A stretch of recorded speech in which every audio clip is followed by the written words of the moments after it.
Hello, everyone, and welcome to the Geeks By Gaslight podcast. I know we have been gone for a long... Okay, you know what? Listen, we were absent. So, as a little special, we have decided to recap the entire year of 2017. Holy shit. But just the fun bits. Yep. No, we got some pretty shit things to talk about, too. Yeah. But before we start, let us all introduce ourselves. Hello, I'm Guthrie. I'm Scott. Carol. Dre. I'm Ronnie. I'm Jack. And I'm Jordan. And I fucking hate video games. Yes. Don't we all? The Geeks by Gaslight podcast where we all hate video games. If you call me a gamer, I'm blowing you the fuck up. Alright. Decapitating with your Sending- So on this video gaming and sometimes other stuff podcast, let's start off by seeming somewhat respectable by talking about movies made for 10-year-olds. So, the Marvel Cinematic Universe. Oh, damn! Oof! Hard oof! Fuck, No, yeah. I'm lying. They have a little blood. It's more like 10, 12 years old. No. Tweens. 13. Something I did notice about the movies this year is that, Dre, something that you mentioned to me before is that you thought it was just circumstantial just because of the movies that were coming out. But they all leaned more heavily towards the comedy this year. You had Spider-Man Homecoming, which was, Spider-Man, so quips, jokes, lighthearted high school drama. Yeah. You had Guardians of the Galaxy before that, which was very, of course, 80s referential humor, jokey joke, fun, just like fun space opera adventure. And then you had Thor Ragnarok, which completely changed the direction and tone to be more comedic, to be more retro feeling. So I think it worked really well. Huh? I think it worked really well, but I hope it doesn't become a complete trend and there's no I want each movie to have a separate identity. Yeah. I feel like we won't have to worry about it. I feel like this year really was very comedic. And I hope that doesn't become I hope that's not a mandate now for the Marvel films. I don't think it will be. Like, I'm looking at specifically... Well, next year, I don't think... The only real comedy movie we have is Ant-Man and Wasp. Yeah. And the other one, like Avengers. Avengers will have jokes, but probably not as many as even the other Avengers films. And Black Panther, I'm not expecting to have too much comedy in it at all. Is Deadpool 2 next year? Deadpool 2 is Well, next that's year. technically not MCU, I guess. Yeah. Well, not for long, anyway. Not for long.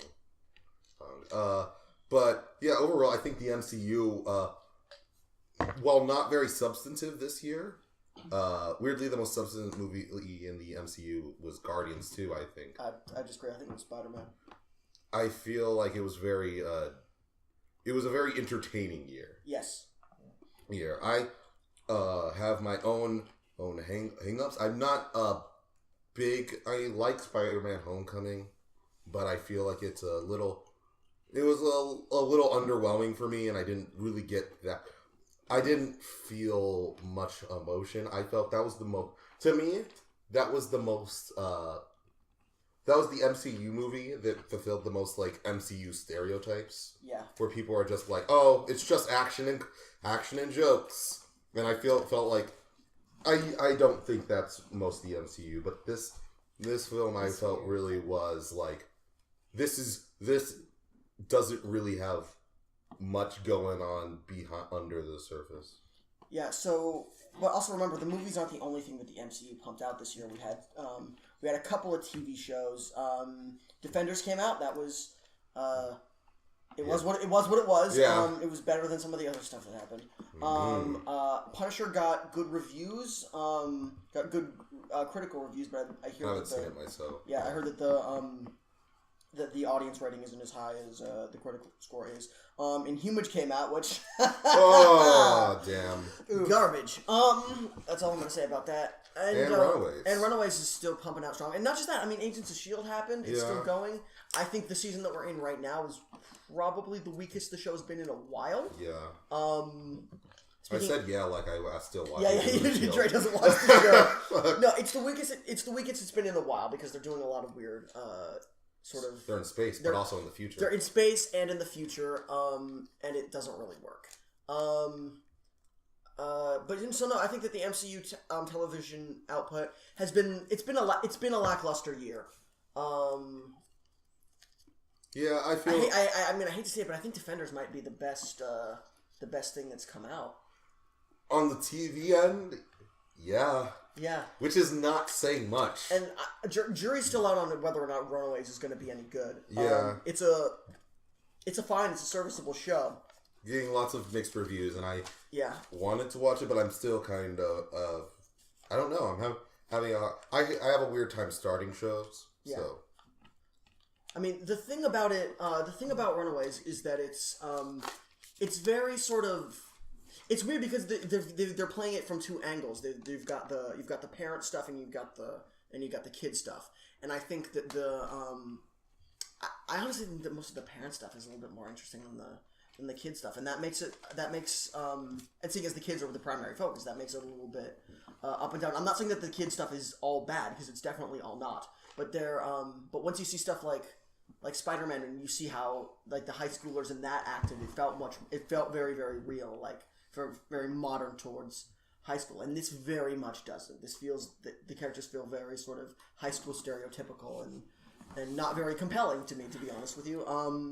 That's kind of how the comic starts, and I feel like Runaways' season finale, if it takes more cues from the original comic series, is going to be something that really grabs people's attention. Also, there is a distinct lack of running away, and I think that's a weird decision. Yeah.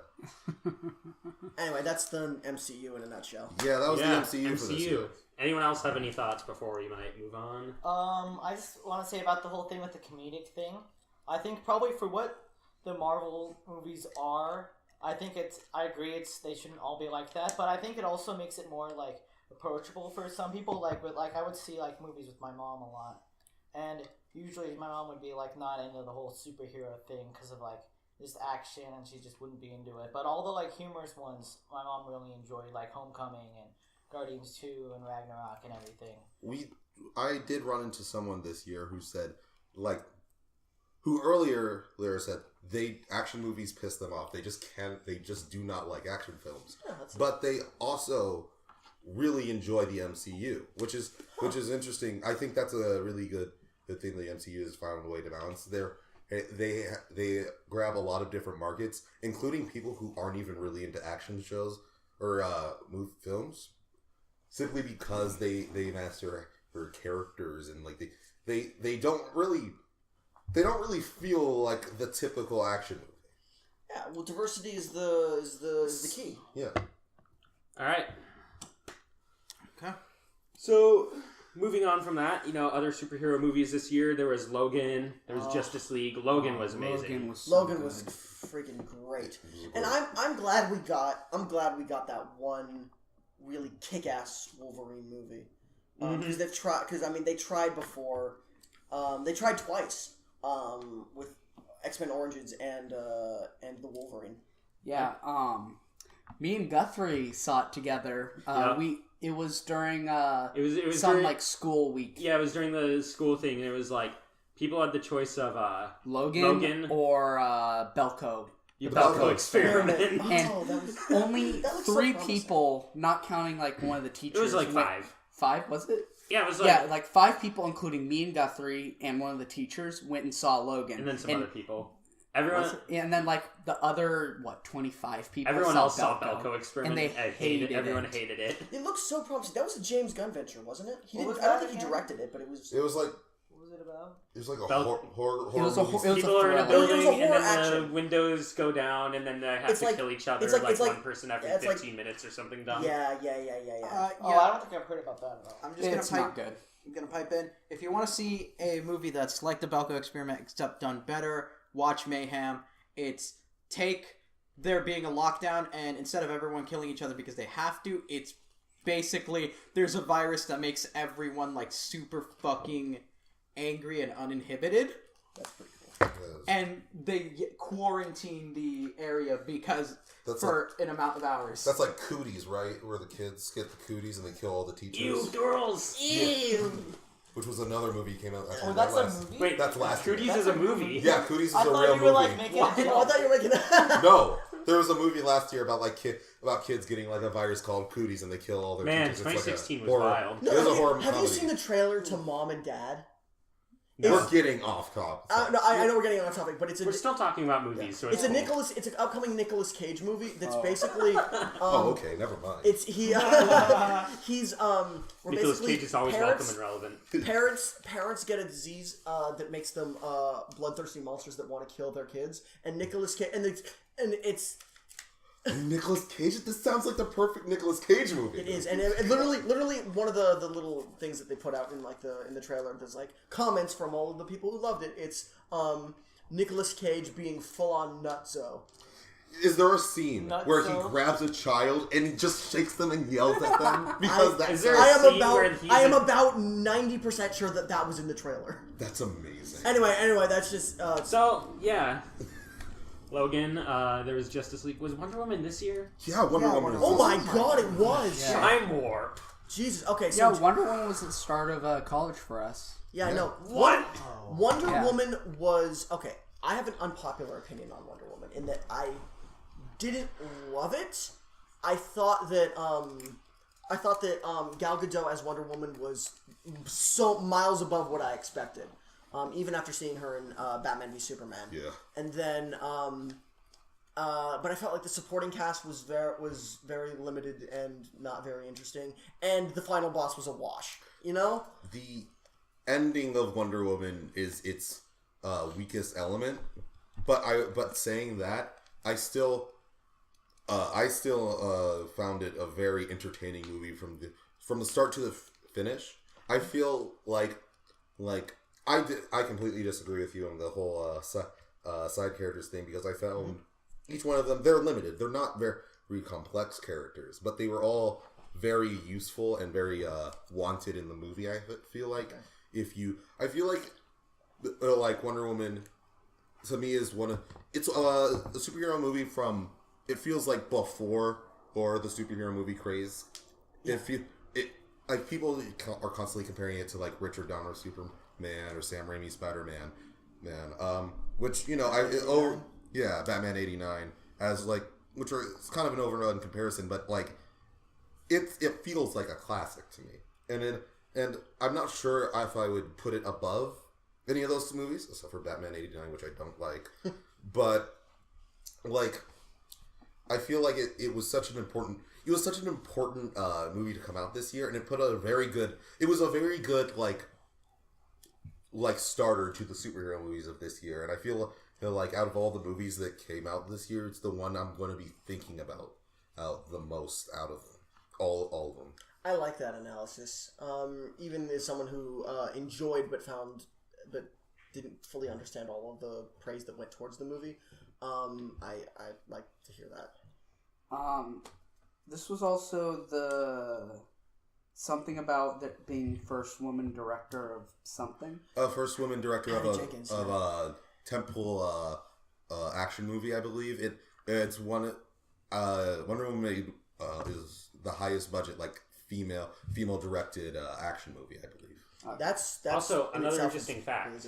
I believe so far in history, it's the highest earning debut superhero movie. Superhero origin story is the highest grossing. Yeah, highest grossing. I did not know that. That's awesome. Yeah. Awesome. No, and it's very culturally resonant and very culturally important, and I'm glad that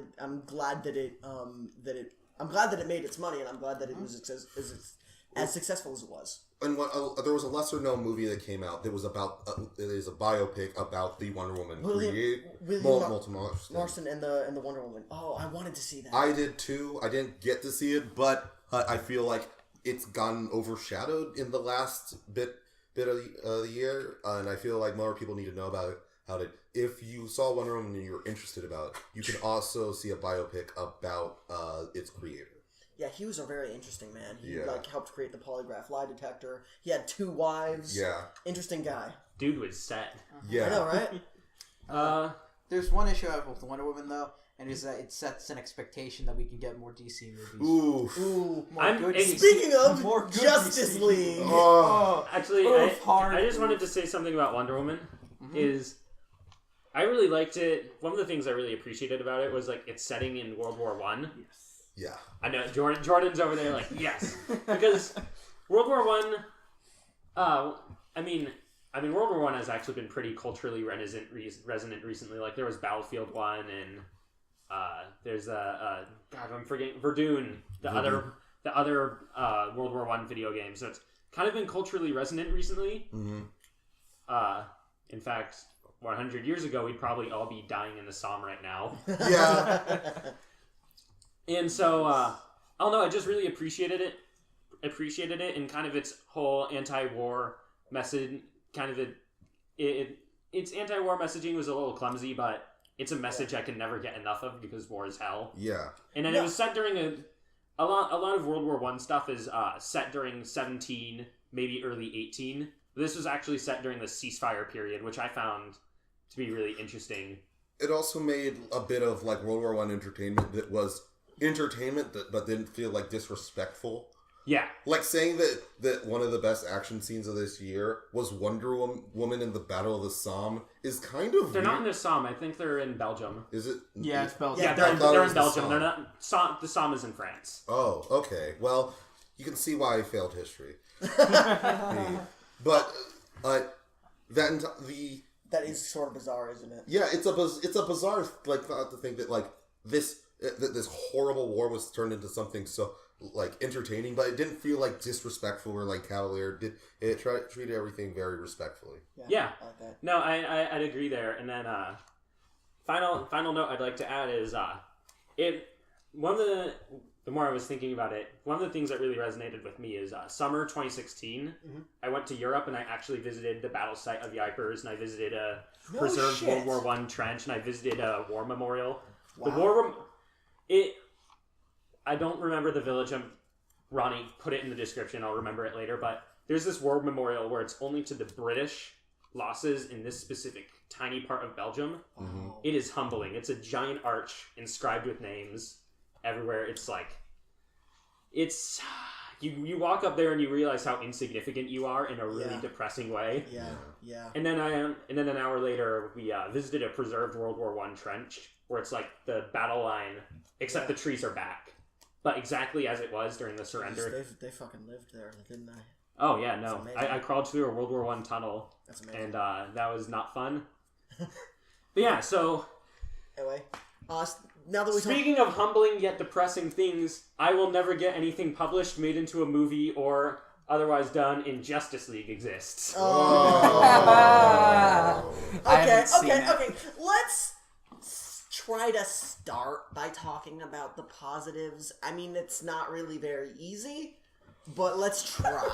Yeah, let's talk about it. Yeah. No, okay.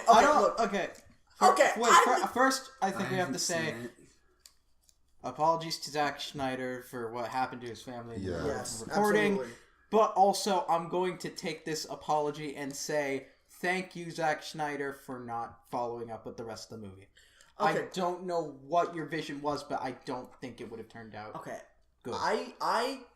I'm sorry for your family, seriously. I am interested in what he would have done because the script hasn't fully leaked, but there are some concepts that he wanted to do that leaked that made me very sort of like, oh, maybe that was because the thing about Snyder is that he's got good ideas. He's just a shit director who I would actually disagree. Well, I think he's a very competent director with half thought out ideas. I would hire him as my cinematographer. That would he would make a kick-ass music video. Yo, no, because he's great at that. But like the movie felt choppy. It felt weird. The overuse of slow-mo I feel like was more noticeable than it's ever been in any of his DC projects. Mm-hmm. What definitely more so. You can see the progression more than Man of Steel, and it wasn't minimal there either. Mm-hmm. I feel like Ezra Miller as Flash was, while fine for the purpose of the movie, wasn't very faithful to Barry Allen in the comics. Mm-hmm. He was a little too sort of almost like bummy. That's what he felt like to me, even though he had his shit together and he was, he got a job at the end. he just felt like he didn't really have his shit in order, and he was very petty. And after all the arguing, and your defense of Aquaman, how did you feel about it? I want to see his movie. Because I will say, I was the staunch defender. I still like the Aquaman redesign. Fuck all of you. But I was like the only one who liked it. I would like to go on record saying, as he said that, there were subtitles under him saying he is wrong. Yeah. God damn it! I hate you guys. Why are you booing? I'm right. I like it though. But I'll say this: the scenes that he was in didn't really light my pants on fire. He didn't really. Well, yeah, because you were underwater. No, but like, I mean, for the one scene she was in, Amber Heard as Mira seemed interesting. There was. I didn't. Okay, I'll tell you this. I didn't like the aesthetics of Atlantis. I did not like that. My God. And it's like we're back to ancient Greece. Yeah, it's not very. The story was not very dynamic. It just wasn't very good. Well, at least DC figured out how to do villains with fucking Shut up. Steppenwolf, Steppenfox, Steppen Greyface. I don't know. Whatever. Who the fuck? Stephen King? Can you? Did any of you guys will you guys even remember that Justice League had a villain? Wait, the villain in Justice League isn't a blue laser firing into the sky while also spawning mooks for the heroes to defeat? No, it was a red laser firing into the sky. And that's right, that was the villain. Yeah. What was his name? Red laser firing Trope. into the sky. His name was Doomsday. Trope. Doomsday. No. Alright. I mean Zod. Anyway, Zod's Day. Speaking of clowns. Although I will say this, and Cyborg being the most boring part of the movie is a little bit, huh? But I will say, predictable. I will say the most interesting relationship that I found in the movie was the relationship between Wonder Woman and Cyborg. I feel like they had an interesting dynamic that more so benefited Cyborg because he was in most need of it. But it also highlighted Wonder Woman as the matriarch of the group. Yeah. Which was an interesting dynamic. But I mean, in all seriousness, it was such a shit movie. It was so bad. Did Ben Affleck look happier this time? He looked sadder than I've ever seen him. He legitimately. I was sad that when there was a scene where he was wearing like one of those muscle T-shirts, like the ones that he wears when he gets in the bat suit. I was surprised I didn't see fucking cuts on his arm because of how fucking sad he was to be in these movies. Fuck, man. Okay, so can we get Ben Affleck out of these movies just for his sake? Can we get Ben worry, Affleck on this podcast? Oh no! Have you heard the news about? Have you heard the? Oh no, he's out. He's Yeah. fucking piecing out, bitches. Yeah. Good for. I like his Batman, but good for him. Just a reminder that the Flash movie has been renamed to Flashpoint and is moving forward in production, meaning that's that not happening. No, No. and the Batman movie is still a go, but without Ben Affleck. So Joss Whedon's game Batgirl, theory time. DC is rebooting their cinematic universe for five movies in? Yeah. It'd be 5 movies in. I'm kind of excited for the prospect of a Flashpoint movie, but we can talk about that on another. We can talk about that when it's Jeffrey out. Dean Morgan as Batman and what's her name? Lauren Cohen as the weird woman Joker. I would be surprisingly down for that. Yeah, I mean, Lauren Cohen wouldn't be my first choice, but I think she's a better actress than people give her credit for. Yeah. All right. Wait, She's not just the hot chick on Walking Dead, you know. before we transition out of Justice League, just as the Justice League poster says, you can't save the world alone. But for DC, this means they can't make a good movie alone. Ooh. Yeah. So I don't want to end this whole movie section on a completely negative note. So, other movies that came out this year. A lot of great ones. There's Get Out. There's It. Monster Trucks. Monster Trucks. Crew. Heights of Dunkirk. cinema this year. Dunkirk. Dunkirk was great. Dunkirk. You saw Disaster Artist, Yeah, right? that was my Disaster favorite movie Artist. this year. That was really good. I was really surprised. Coco. Because I was not sure about Coco James. is Wait, don't you mean Cameron, Frozen but it 2? was really good. Ferdinand. I still need. Shut up, Ferdinand. Oh yeah, See, the we movie mentioned with dabbing John Cena bowls. We mentioned a couple bad movies there, but when you brought up Ferdinand, like we were just like, shut up! Don't actually bring that shit up. Yeah, Monster Trucks is at least ironically good in a weird, nihilistic, depressing Emoji way. movie came out this year too. Oh, Do we even need to shut mention that exists? Let's talk about some good movies. How about Dunkirk. Dunkirk was great. Dunkirk was great. Chris Nolan continues to be, in my personal opinion, one of, if not the best working director today. His Hans Zimmer's soundtrack was complete fire. Oh my god, it's fucking music. That one song with the Spitfires, where it's like where there's a clock motif, like song of the year. It wasn't because there was the new EP by Chinese Football. Yeah. I just like how Dunkirk is able to show that kind of feeling of that kind of war feeling without having blood and all that stuff flying everywhere. No, it was a very non-bloody, non-gory war movie, which I appreciate. And the tension was so you couldn't cut it with a knife, is what I say. Yeah. And one of the things, dude, that movie stressed me out. The smartest thing that the movie did, in my opinion, is that until the very, very end, when there's really no option to, there's one scene. They don't show Nazis the entire time, because that's not the real enemy. The real enemy is the circumstances. They're trapped. They're being cornered. They're closing in. You don't see the enemy, which makes it even more terrifying. And it focuses you on the perspective of the soldiers who it was just where they were, which was what was really important. And I felt like that was that made the movie much more human, and not just they didn't resort to demonizing the enemy because it was smarter than that, and I really liked that. Yeah, no, it was a very smart, very good movie. As you said, just like incredibly tense. I always hold out hope, but it's probably going to be my favorite war movie of the decade. Like how Lebanon was personally my best for like 2000 to 2010, and then Saving Private Ryan was the best of the 90s. Wait, was Private Ryan the 90s? The 90s? I thought that was like 2002. It might have been filmed in 99 or something. Whatever. If it's in the 2000s, then it's Saving Private Ryan, even though Lebanon is very good. I will say my only complaint about Dunkirk was sometimes it got a bit confusing with all the scenes cutting and everything. Yeah, I like that. It threw the audience for a loop, and I think that helped the sort of hectic vibe of the whole thing.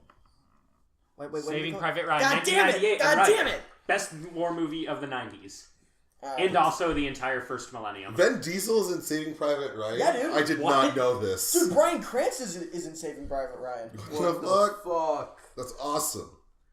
Remember the 90s? Yeah, those were great. Yeah, I remember the years that I don't remember because I was a kid. I vaguely remember the 90s. Yeah. 1 year of the 90s that you remember? I think I saw Hacksaw Ridge not too close before Dunkirk, and it's like, after seeing Dunkirk, I thought Hacksaw Ridge was pretty alright, but it's like, after seeing Dunkirk, I was like, oh, Hacksaw Ridge. God damn it. Alright. Even though it was a great movie about heroism, but issue with Hacksaw Ridge, way too many scenes of like Japanese soldiers getting shot, exploded, or otherwise dying in very grisly ways. Hey, it's a Mel Mel Gibson Gibson movie. What do you know? I know. Foreign people got dying. Who would have thought? I know, which just really bugs me because like I actually really like the story it's about. The guy who's such a hero despite not actually fighting. Anyway, other movies. There's Get Out. There's It, aka Clown memes of 2017. Oh my god. Tide Pods. I guess we need to keep these clown memes going because last year we had Suicide Squad with the clown memes. No, we also had. And then We also had the clowns in the woods. Remember those? That was the big thing. I saw a meme this year where it was like when you're at a Halloween store and you see someone buying a clown mask. It was from last year, but it still applies this year. Yeah. Oh my god. Clowns, man. They're coming back. Alright, yeah. People wanting to bang Pennywise. Pennywise, damn it, yeah. Pennywise, the clown that mercilessly murders a gay couple, is now a gay icon. Wait, the Babadook. Yeah, Pennywise is now a gay icon. Keep in mind, in the book, one of his first kills after the time skip is of a gay couple. Remember the Babadook? So that's going to be real awkward when the next movie comes out, like in 2 years. Oh yeah. Oh boy. All right. But anyway, it was a good movie. It was pretty good. But apparently, my little brother and my little sister forced my dad to watch it. My dad was not right for a week. Oof. I haven't seen it. Oof. I have not seen it as well, but it intensely interests me.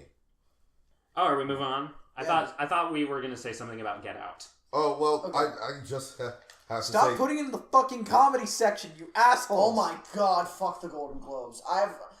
This is not the time. This is not the place for me to do my Golden Globes rant, the but thing is, it will come. Get Out is, to me, the best mixture of horror and comedy. It is, because it is a comedy movie. It is, a lot of it is funny. A lot of the, even some of the race humor is pretty funny. Well, I know. I saw this was my me and my mom movie of this year. And I'm not sure if the viewers know, but we are a very chocolatey family. So, and we chocolate American. Yep. and there were a lot of points, like that famous scene that was in the trailer where the guy goes for a fist bump, and then the other guy just shakes his hand. Where me and my mom were just dying in the theater. But it was also an extremely well done. Like, I wouldn't even really call it a horror movie. It was more suspenseful than anything else, and it felt like from a different time of Hollywood where it was very small. I didn't feel like the movie was really trying to blow my mind with anything, except for like the message. But like it's not the goriest movie. It's not the funniest movie. It's just a movie that tells its story. And it's a really big kind of weird concept, but the story itself is very small, and like weirdly relatable. Yeah. To quote Jordan Peele in a thing he said in the movie, it's terrifying to all different races, and it's specifically terrifying to white people because when they'll say something, you sit back up in your chair and you go, "Oh, I think I've said that before." Yeah. Yeah. There's like. And I've had flashbacks where there were points in Get Out where I'm like, I think someone said something like that to me. Yeah. Yeah. Oh God. Yeah. I'm not sure if this joke is too risque, but I'm going to say it anyway. Very well spoken, Dre. That was... Man. Nice. Fuck off. That's the best way to... You know what? Let's move on, and I appreciate that joke. So, after talking about this stuff for black people, how about Star Wars? Guthrie with those hot takes. God damn. Star Wars is only for the whites now. Oh. Well, because everyone's so mad now that there's like, No, Star Wars has a diverse cast, and that's not good for because They have an Asian and I a thought darky it was my kissing. dad. whatever. Who the fuck cares? It's a big fucking galaxy. Get over it. I know Jordan here hasn't seen Star Wars, so I'm not sure if we should talk about it. We'll say okay. It was a good movie. Okay, here's what I'll say. Let's probably should we get through? I think it's also recent enough where Yeah, we shouldn't talk spoilers. Yeah, We shouldn't talk think... spoilers, but let's say Okay, it was very weird that a Star Wars movie was one of the most unpredictable blockbusters of the year. Yeah. All right. So here's Also, that audience score on Rotten Tomatoes. Let's talk about What is the Star audience Wars this score? year as a whole. Wait, what is the audience Yeah. score on Rotten Because Tomatoes? Star It was Wars. like when it first came out, it was at 60. Ooh. Yeah, compared to like 90s. Yeah. Very good for the critics, but very low. So Star Wars as a whole has had a rough year. We'll talk about the video game parts of it later. But I mean, with all the drama going around the Han Solo movie right now. Yeah. With the directors, them casting all of these, making these odd casting decisions, and then the directors left the movie like after they had almost filmed the whole thing. And apparently Phil Lord and Chris Miller left. They brought in a great director, Ron Howard, to finish it up. But apparently he is reshooting. They almost had to double the movie's production budget because they're reshooting the whole thing. And so instead of making another Star Wars movie with all of that money that they're spending, they're just doubling down on the Han Solo movie. I am not excited for this Han Solo movie. No, I don't think I was anyone never is. excited for it. It's a weird. Han Solo isn't the type of character that like you should like really go into his backstory. Yeah. No, I agree. He's not one of those backstoryable characters. To me, it's all very much like the Fox Gambit movie, where it's like, who's asking for this? Oh my god! I hope that. Who does. actually wants to see the Kessel Run done in 12 parsecs? I mean, Because literally, it's gonna be. Read the comic book where that happens, and it's like one comic book, and you're like, cool. I'm never going to read that, but all right, it exists. Now, what exactly is the Kessel Run? Is it like if it's under 12 Oh, parsecs? Does that mean he's going In the around a black hole or something? In the expanded universe, Kessel is a prison asteroid where they mine the cocaine drug called Spice, and then they have to smuggle it. And because parsecs are a unit or time or something, it's the fastest run he's ever done from Kessel to the smuggling location. And they have a whole comic book about it. He's literally holding his parsec nose while he said is, that, so it sounds like more sneery. That's great. Parsec's a measure of distance. It's distance and time, like a light year. Okay, because I was going to say, because it would make sense if it was like a black hole, because he would be able to get around the black hole or whatever in faster, because he'd be closer to it or something. No, Captain Kirk did that. A parsec is like a measure of distance and time, kind of like a light year or something, but it's Star Wars. George Lucas just thought parsec sounded cool and said it. Yeah. And then the people in the expanded universe had to explain it, because that's how Star Wars was written until Disney took control of everything. They So said God's speed in the movie. Does that mean that there's... God is canonical in the Star Wars universe. Is there a Christian... Well, I'll see you in hell. Yeah, hell is canonical. Nice. God damn. All right. They need to make the Star Wars Hell movie. So The Last Jedi made money, so big shock. It made... Honestly, I know I was in the minority. I lowballed the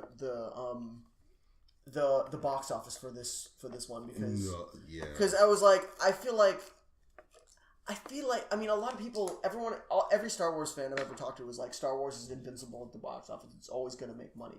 But now that they're going to be pumping out a Star Wars movie a year, I can see the fatigue coming. Yeah. I feel like once they get to the point where there's one a year, they're going to stop being so special, and people are going to the excitement and the need to see more Star Wars isn't going to be there anymore. And so people will, I'll wait until it comes out on, DVD or Netflix. I'll just, Yeah. Or that new Disney streaming service that they're going to launch. They're going to I feel like that's going to happen eventually, but I don't feel like we're in that time. I feel like the first one that might be hit with that is Episode 9, but I'm assuming that the marketing behind that's probably going to also, it's the end of the trilogy. So. Yeah. But think about this. If they are really serious about putting out one a year, that means that it'll be the shortest time between a trilogy in Star Wars history. It's going to be Star Wars trilogy ends, one spin-off movie in between, new Star Wars trilogy. Well, we're not entirely sure about that. We know that they're doing the trilogy, and then after that, they might do spin-offs or. One a year though. Yeah. It's like that's like the ideal to Disney's accountants running current numbers, but we can't really predict Disney's plans that far. I'm not optimistic about the future of a Star Wars franchise where we're getting a new movie a year. Neither am I. No. Fatigue is going to set, and we've been seeing that with Marvel, where I sometimes I'll skip a Marvel movie. I don't really care. I'll be like, I'll rent it. Yeah, I skipped Doctor Strange because I just never went and saw it. I skipped Thor Ragnarok and the one that came before it. Actually, no. Now that I think about it, all the ones that came out in 2016, I didn't see in Thor theaters. Ragnarok. I forgot. Except maybe Doctor Strange. And I watched it. Quite a few in 2015, but anyway, we're getting off topic because it's about Star Wars. Speaking of Star Wars, we're going to talk about anime a little bit later, but Darth Jar Jar. Let's talk for a bit about the Star Wars video game debacle that was this year. Oh my God. Before we get to Battlefront 2, I want to talk about the other thing. Let's talk about the good stuff. Rest in peace, Visceral Games' Star Wars games. Yeah. Rest in peace, Visceral Games' Star Wars, then rest in peace, Visceral Games. And then rest in peace, Respawn, because EA bought Respawn. EA bought Respawn with the shutting down Visceral money. So for the price of one, they killed two game studios. Yeah. No more good Titanfall. Respawn is Titanfall and Titanfall 2. Yeah, but like, I thought EA already owned them, or were they just publishing them? They were publishing. Oh, So- so they didn't own them. Okay. so Fucking dice. you guys, so. The reason EA canceled Visceral's Star Wars game is that because people don't really want single player games. They want games as a service. I want single player games though. See, Oh. but you don't. But I do. But fuck off. Not how No, much you don't. money for you. But EA thinks knows you don't. Yeah, Listen, just put those loot boxes into the single player. because we bought Visceral Games for all the money that the Titanfall 2 multiplayer. No, fair enough. No. Jack makes a good point. If it's a single player campaign, it would be much harder to implement loot boxes. No, I'm saying you should put loot boxes into the single player. Oh my god. That way. That way, Slow down there, WB. we can get that. We can get that Dead Space 2 money or 3 money. I'm fucking. Ugh. Did they do that in Dead Space 3? Yeah. Visceral was one of the first companies to add like monetization to a single player game. Which that's great. And then that's what eventually killed them. Yep. So Great yeah, job. this. Every good single player Star Wars game for the past 10 years has ended up canceled. Like, remember that one about bounty hunters? Yeah. And then Disney. 13? Yeah, 13. Oh, and then I was so hyped for that. And then Disney bought Lucasfilm, and Disney, as soon as they bought Lucasfilm, and I have insider sources, aka my dad's coworkers in the Lucasfilm kitchens, to confirm this. When they bought Lucasfilm, they canceled every currently running project, no matter how close to completion. No, remember they canceled Star Wars: The Clone Wars' They- final season, like when it was nearly done with production. They needed a final render, Yeah, and so they completely canceled that, and then it's fucked up. this is. The more I found out about it this is something I found out from my dad's coworker, who will not be named, before the Disney ninjas listen in and get him, because you've already said the He's keyword already Star dead. Wars. He's already dead, and his family's already buried. Like, But anyway, but they came in, they bought Lucasfilm, and then remarried. they instantly, I believe, hired, because Lucasfilm had its own independent animation studio.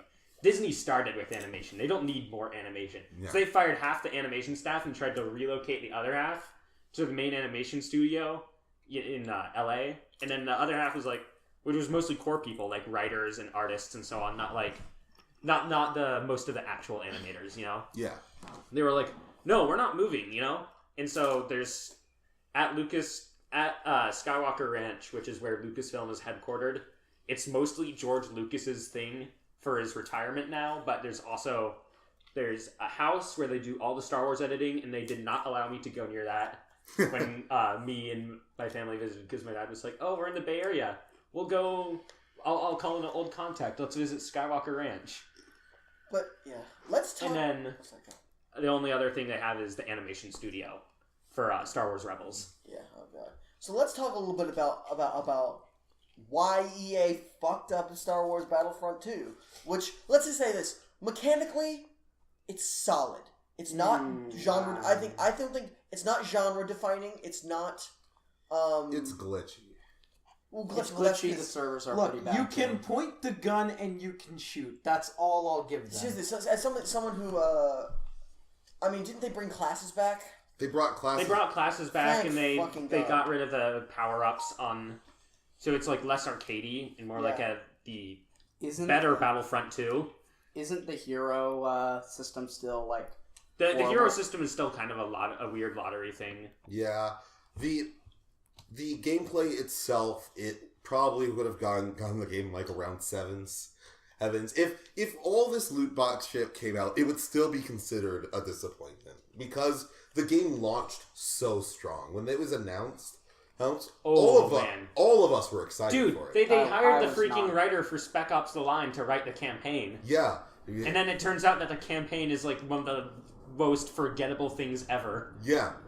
Just like Spec Ops: The Line. No, Whoa! see, Oh, no, fuck right with- off. with- Yeah, and No, I with actually really like Spec Ops: The Line. No, with even the if they- campaign for Star Wars Battlefront 2, though, they promised a huge, like, being able to play as the Empire, and you start out as the Empire, and then you defect to the Rebels. Yes. Fucking lame. I wanna napalm Rebels. What? That's Rebels Why scum, did you burn fam. all those people? Apparently, here's Spec the... Ops: The Line battle music. Let's talk about the loot boxes for a second. Okay, What so the fuck happened Here was there? their first mistake. progression was tied to randomly generated loot boxes. Now, what this means is that not loot boxes have a variety of items. They have cosmetics, they have star cards, which basically are your abilities. Mind you, star cards can be upgraded, and you need duplicates of star cards to upgrade already existing star cards. Basically meaning any new star cards you have after you've upgraded a few are fucking useless unless you get more duplicates. Be like if you have to get And, a certain... and of course, how you get said loot boxes? You have to get points to get the loot boxes, or you can just buy the loot boxes. Which is that's I what believe sane people would do in those situations is pay for it because I believe it takes fucking the forever. ability to buy loot boxes is still disabled. It is. It It's is. disabled now, Al. But I remember at the start, when at launch, it took like 2 days to unlock like a hero like Darth fucking Vader. Someone Oh, yeah. did the math. Darth Vader Someone was did locked, wasn't he? Yeah. Yeah, And you had to pay for other it? mistake. Having the one character that everyone wants to play behind a paywall or a loot box wall. Fuck off. If I were a game reviewer, I'd have removed a point for that. Also, Well, the thing If it were a 10 out of 10 game, but I had to pay or get a loot box for Darth Vader, sorry, it's 8 out of 10 now. Also, wait, another thing. IGN did a Yes. video.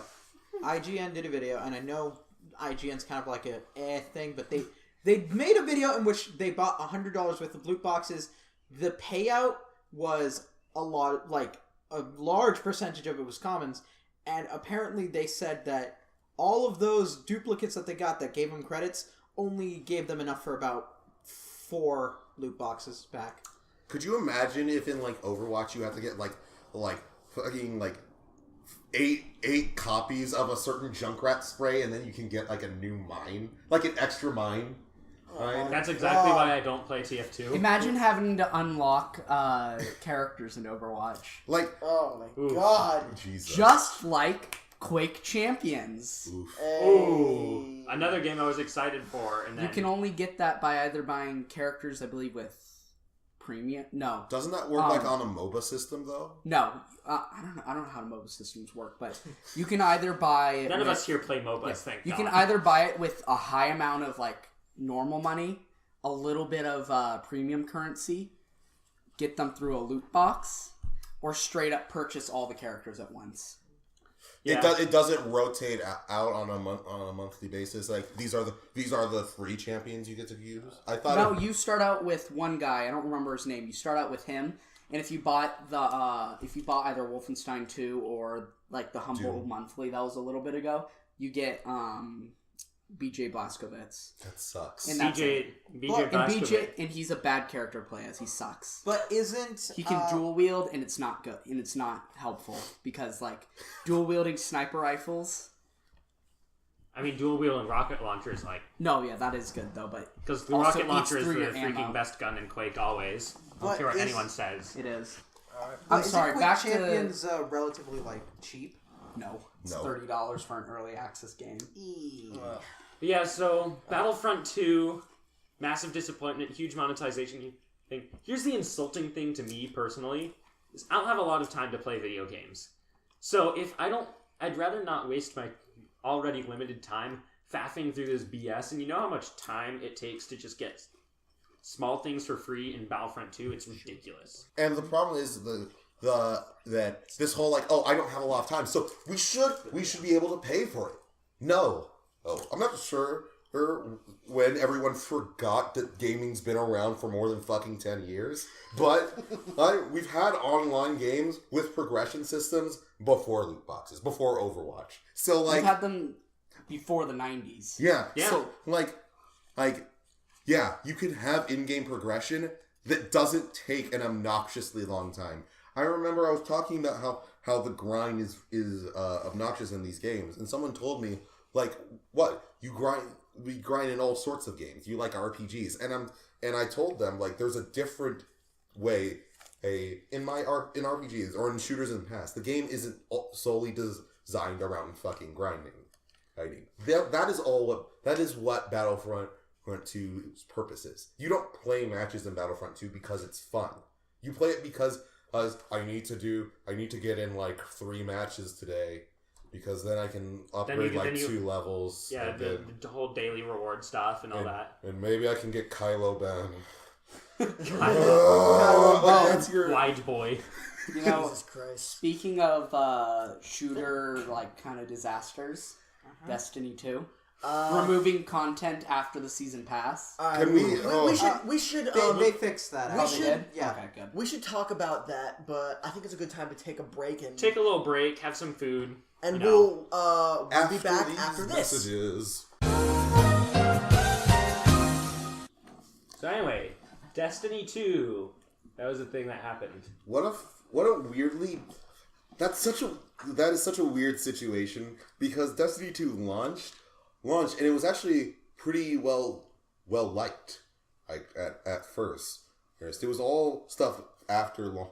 After the PC launch. Yeah. Yeah. And that's like the opposite of original Destiny, isn't it? That was like didn't do well at launch, and then people liked it more. Yeah. Yeah. Something like Yeah. that. I beat Destiny 2 It grew on in, people like, a later couple on days. after two, Yeah. The story after is 2 almost expansions. non-existent. Yeah. Well, that's weird because that was the thing I heard it getting a lot of praise for, but No, it's good. There's just not very much. and Actually, at least of now, as of now. and then the DLC didn't really add that much from what I No, it heard. didn't. Good thing I didn't buy it. Same. Yeah. I got Destiny 2, but After No. Visceral, I decided to not buy any games with loot boxes or like games as service games unless if I really wanted them. So Yeah. Well, okay, so there's a couple things. This like has like layers. So the big controversy I remember at first was the whole EXP hiding thing, where you would actually you were getting less XP than the game was telling you. Yeah, I heard about that. I don't play Destiny, but I heard about that controversy. Which it was like a really weird situation. I forget why. There was a kind of a reason why they did it. But I forget what it specifically was. There was just a lot of deception. I think they said they were working on it, and I'm not sure. I'm not even aware if they finished it. It's just I've never even heard of like an MMO or any RPG just giving you more XP than you were, or having you believe that you were getting more XP than you actually were. That's weird. That's a weird lie. it really like, is. It seems like so pointless. It was like there to give people like the impression that the leveling was faster, but really, because like basically the amount of XP you were getting was slowly like decreasing. It's not most games. a lot of games do that. No, but like No. They didn't tell you. a lot of games raise the cap. Yeah, that you I was need gonna say, for they raise the EXP. cap, They they don't don't lower lower the the amount of amount. EXP you get. yeah. That's like starting off, like, you're level 1, it takes 100 XP for every single level, but it starts off with the first thing you kill, you get 100 XP, and then 99, and then 98, so And then so 95, forth. and it's like exponentially. And then it goes down to 1, and then Yeah. it's the same difficulty. I think Is if that, anything, is that how it works usually? I think No, No, no, it's they usually raise, the opposite. Is That's what I they thought. raise you the earn more cap. EXP and they raise the cap. Yeah, you earn That's, more that's what XP, Destiny not Yeah. less. Yeah, what Destiny because did you was would like need lower the more for it amount to you be get. anything substantial. Yeah. Alright, so Jack, didn't you say That I said my piece. about What? The... Wolfenstein? Wolfenstein. Yeah, moving that on to was- Wolfenstein. Wolfenstein 2. What a game. 12 hours total to beat. 8 hours of it was cutscenes. See, I didn't mind it Christ. because I like cutscene heavy games, but And Machine Games is particularly good at telling a story. yeah, Weirdly, if the reboot for Wolfenstein games have like some of the strongest writing in like current AAA games, which is kind of weird to think about. Are those games entirely single player? yes, Yeah. yes, they are. They're entirely single That's player. rarer and rarer these days. Yeah. Especially for like a first-person shooter. The Yeah. thing is, Yeah, Wolfenstein 2 has a lot more post-game content than the first did because the first had none. The main thing I heard It had about. some. No, the post-game content is basically you can go through the old levels multiple times, but different objectives.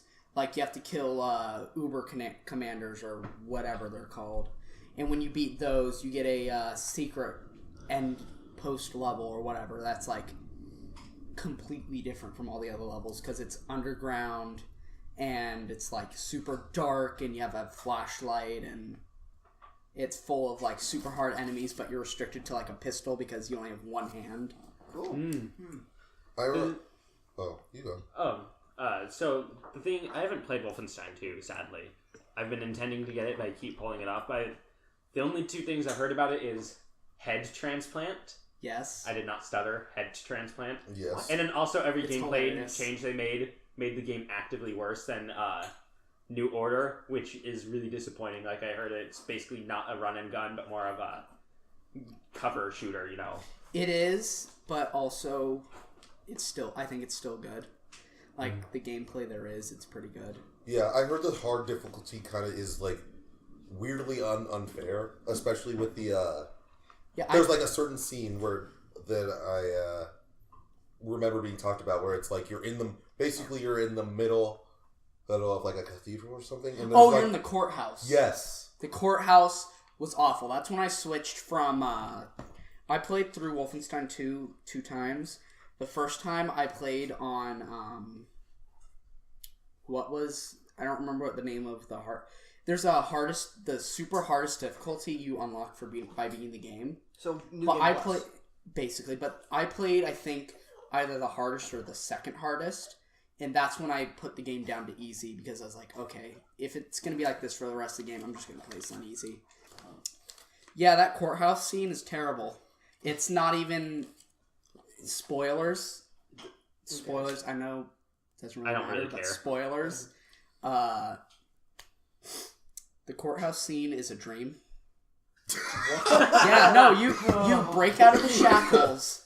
Yeah, you kill a guy. You get his pistol, and you gotta spend 10 minutes if you're not on easy or whatever. 10 minutes sitting behind one wall that you can cheese enemies, and even then they'll still be able to get pop shots on you. And isn't it breakable? Yes, the walls are breakable. The second wave of enemies, which is about 3 or 4 minutes in, can have rocket and grenade stuff, and so they blow up the walls. And so your only defense is a pillar, and it's awful. Yeah, that was my main criticism with the first. Also, this is right before the head transplant scene. And it's beautiful. That was my main criticism with the first Wolfenstein, which my other main criticism is in the story they have it be like, oh, the Nazis take over and we have moon bases on the moon and we live on Mars, but moon bases on the moon. And so it's almost weirdly pro-Nazi until it's revealed that they're using stolen Jewish technology, which is okay, whatever. I can see that's a story kind of shortcut out. Yeah. Well, also the pro-Nazi part was because so much propaganda is shoved down your throat to the characters. Yeah, no, I know, but it's they explicitly have more advanced technology that we don't have now, and so it's the classic they had the more advanced technology part, which is a historical argument that always bugs me because it's half true. Yeah. At the end of the day, the Nazis didn't drop the atom bomb. The Nazis didn't give a semi-automatic weapon to every soldier they had. The Nazis didn't have... Well, they had jet planes, but... you know what I'm saying? Is basically... Yeah. They didn't. They were more advanced in a few areas, and that was it. The Nazis didn't have a computer. Yeah.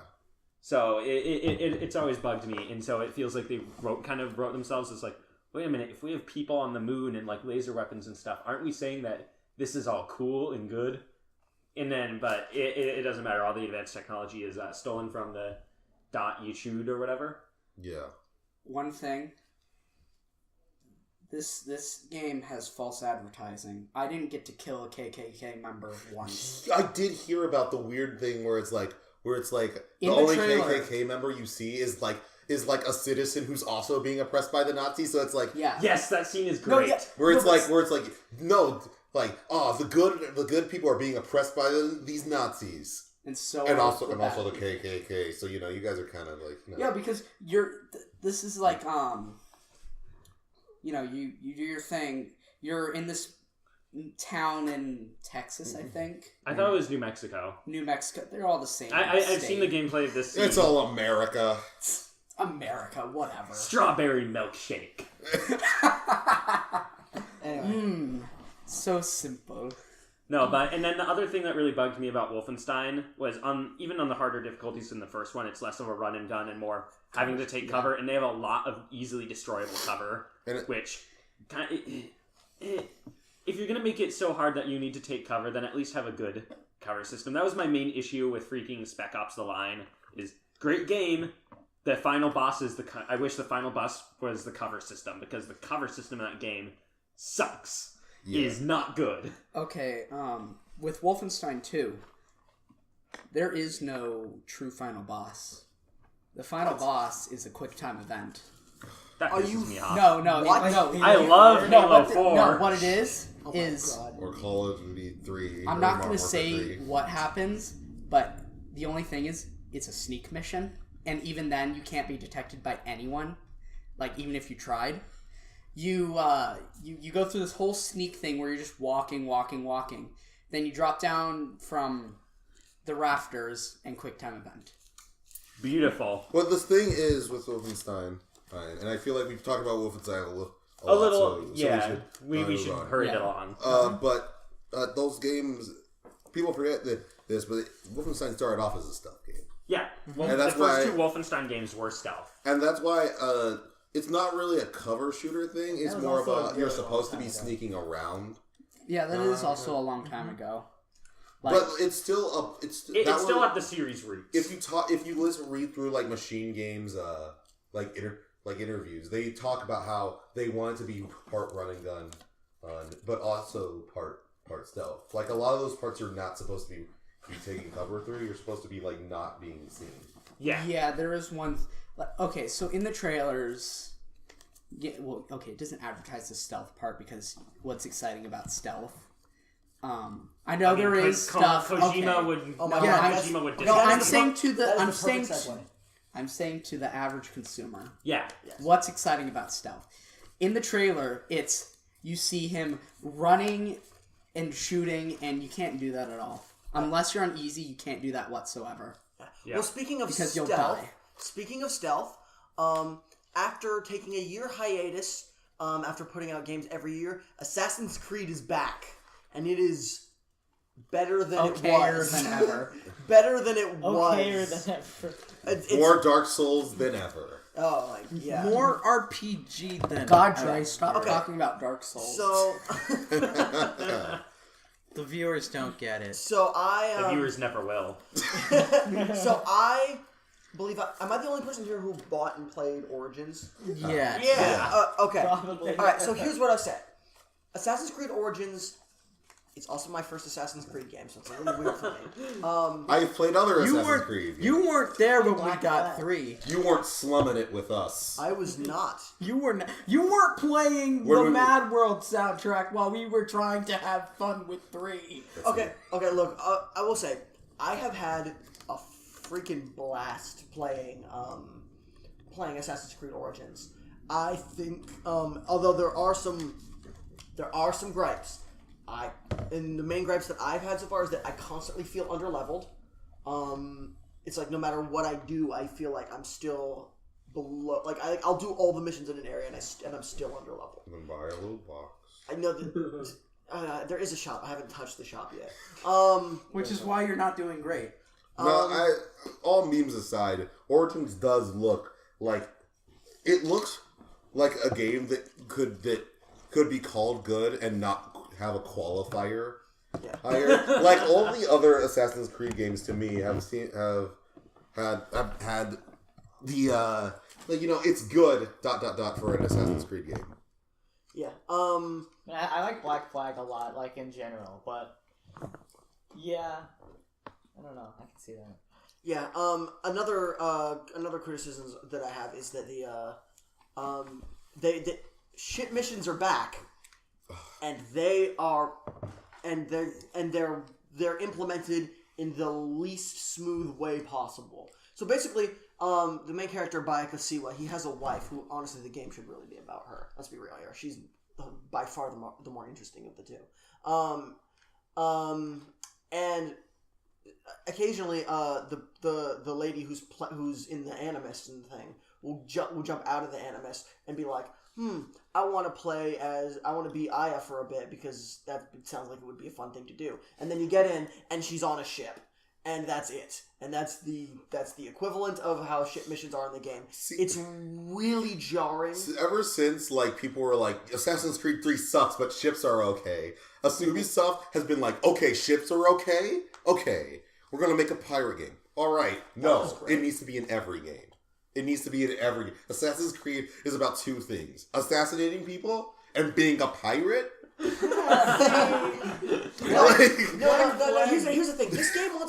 This game made me want to play Black Flag. I'll say that. Yeah. Even despite having not played it before. It or made just me play the new boat Ubisoft game. What is that called? Sea of Thieves. No, that's Sea of Thieves. Oh my god, that's that looks Microsoft. awful. No, that's the I remember watching that. the Sea of Thieves, man. That went on for 20 minutes. I was so mad because they hadn't shown anything from Cuphead, and I was like, I swear, if it turns out that Microsoft canceled Cuphead. Cancel Cuphead for more Sea of Thieves. Okay, yeah, okay, and then there's the one more thing that I find a little bit weird. You know, when there's like an ancient Egypt setting, they try to go mythological with it. And the game, I feel like they really want to do that. Like they really want to go supernatural, but they don't because it's Assassin's Creed and they want it to be a little bit more realistic. Like, there's this one weird dream sequence that's a little out of place. Okay, I just want to say one thing. This is Wolfenstein 2. We can go back to whatever, but Wolfenstein is known for having supernatural stuff, and that hasn't happened in either 1 or 2 of the reboot. And there was Old Blood. Old Blood had it. Oh, okay. I didn't play Old Blood. Play Old Blood because it's better than the first Wolfenstein. Okay, but incorrect. Anyways, I played the first couple levels. I didn't like it. It gets better. Okay. They didn't have very much supernatural stuff, and it makes me sad. Go back to Origins. Sorry, yeah. So Assassin's Creed, there's a dream sequence. You've seen it in the trailer where he fights a giant snake. You saw it all in the trailer. He gets put up on some weird drugs by like this weird shaman guy, and yeah, it's a little bit weird. It's a little bit weird and it's a little bit tonally jarring. And he gets like a magic like arrow that shoots like a magic bow that shoots arrows of light, and I'm like, can I still have that? Because that was really useful. But you don't get it outside of the dream sequence. Have you finished it? I have not finished it. I would finish that before, or because Assassin's Creed actually isn't all too opposed to having weird dumb shit in it. Yeah. Yeah, so you might get some weird dumb shit by the end. I actually don't know this at all, but I'm like, Assassin's Creed's track record is not the cleanest with having mystical dumb shit. I know that you can buy like Ghost Rider horses for skins when you for like a rat. You can like one of the really cool things I think I have is like some of the most fun I've ever had with this game is getting myself into ridiculous situations, then calling my camel to see how he tries to get to me. That's some of the most fun I've ever had in this game because he will find your way. He will find a way, and it's he will find you. He will. He's the Liam. My camel is the Liam Neeson of camels. It's amazing and it's really fun. But yeah, you can like if you spend money, you can get like a unicorn. You can get like a flame demon horse. You can get like a bunch of dumb stupid shit. Mm-hmm. But like I was so thrilled the minute I got my first Kopesh because I'm like, this is awesome. This is what I wanted. Because like all the other swords were like just like. They looked kind of Greek, and then I get like the one Egyptian weapon I really wanted. Does it do the like one Egyptian thing? Whenever they're making like anything in Egypt, were you the one who denoses the Sphinx? No, it already doesn't have a nose. It might still be there. I don't know. Here's the thing. I'm pretty sure Napoleon the guy who denosed the Sphinx because I've always heard he's the guy who did it. I remember the first time I saw the Sphinx getting denosed, it was Scooby Doo who did it. No, like in history, I think it's Napoleon who did it. I think it's Scooby Doo. I didn't even know that. I think it's Scooby Doo, but the books say Napoleon. I don't remember if the nose is. There was a great moment where you go to the pyramid of Giza, and then you pass the Sphinx on the way, and he says. It's a lot smaller than I expected. And that was cool because it is a lot smaller than you'd think it is. Yeah. and I climbed on it and I did like a cool thing. It was I had Should have denosed it. the best part about this game is absolutely the environments. Although there is this one thing that really bothers me. There is like all of the Red River isn't actually red. No, the you know when you go around and you hear NPCs like just like randomly talking in the background. Yeah. There's one line of dialogue that happens every 2 fucking minutes, and it's the most annoying thing. Once you notice it, every time it comes up, it is like a knife in my fucking chest. I hate it. It's like some What's weird. the line? It's in a different language. It's like. My Spadasini Ganesh or some shit, and it's like you hear that all the fucking time, and it's so like the audio mixing it's higher volume than all the others, so you notice it more. It's the fucking worst. It's, and like it's I the literally Egyptian I equivalent had to "Hey, I'm walking here." no, literally when I went to Alexandria and I went to the Library of Alexandria, I tried to warn them about taking the torches down, but whatever. I went to the Library of Alexandria and I still heard it, and it. Look. I know you just said that line and you attempted to say it in Egyptian. I'm going to imagine that you said it correctly. However, you were off slightly, so you ended up saying I have a tiny penis. Someone's gonna translate. Someone's gonna try and translate what you said. I mean, it sounded like the language the Sims speak to me. Yeah, Well, that's I said it wrong because it's not. I mean, it's not Arabic because No, it's ancient Egyptian. It's ancient Egyptian. Yeah. Arabs weren't there for like another few millennia. Exactly. Yeah. So it's not like a language that I think I could understand. Anyway, that's Assassin's Creed Origins. It's much more polished than I've heard the other Assassin's Creed games are because they had more fucking time, and the setting is it's absolutely the standout. You can call like an eagle and he like looks for you. It's really fun. I would give it like a 7.5 out of 10. Oh, so basically you're giving it a 0. Yeah, by IGN rules, yes, I am giving it a 0. Anything below Hey, still better than God Hand. Playing, whatever. All right, so Cuphead. Yeah, Match is gonna get red hot. that was a pretty good game. Yeah, it was fun. It was too hard for me personally. Dark Souls. Yeah. It was the Dark Souls of this generation. As a From Software not fan, I Dark was pretty entertained. I got 2 Dark Souls games. I got fucking Crash Bandicoot and Cuphead. No, can't believe this was such a great year for Dark Souls. Honestly. Yeah, Walt Disney must be enjoying Assassin's Creed Cuphead and in Cuphead. hell. Anyway, Cuphead was kind of interesting. It's interesting. It's a fun game. People should play it. Holy shit, that wait. Wait, what about that reviewer? You know, Oh, the guy. let's just ignore okay. that. Who cares Yeah, about but one being idiot controversial. writing for a journalism thing? Yeah, that. Along with the fact that he wasn't a reviewer. We don't need to talk about Dean. He wasn't even a reviewer, and like here's the thing that bugs me about Cuphead is it's a great game, and people can say whatever the hell they want about it, but people are making it out like critics hate it when it's really not. It's like such a critical darling. It's a critical darling. Even the guy who everyone says he hates it, he was like, "Oh, I love this game." It's a pretty good game. Yeah. He was like, his whole point was kind of, I'm so bad at it, but it's still good. Yeah. But I mean, we all know how the internet works. But yeah, I mean, It was surrounded by fake outrage. Yeah, I feel like I'm personally pretty bad at video games for the most part. Let's be real. Yeah. Except Under Night. Except, let's not do that. It's not a real game. It's not a real game. You mean Whoa, it's fuck you. It's Under Night in Birth is a social construct. It doesn't actually exist. But Shit. Like all fighting games. But Controversial Except for opinion alert. Melee. Smash Bros. Right. Isn't a fighting game. It's a party game.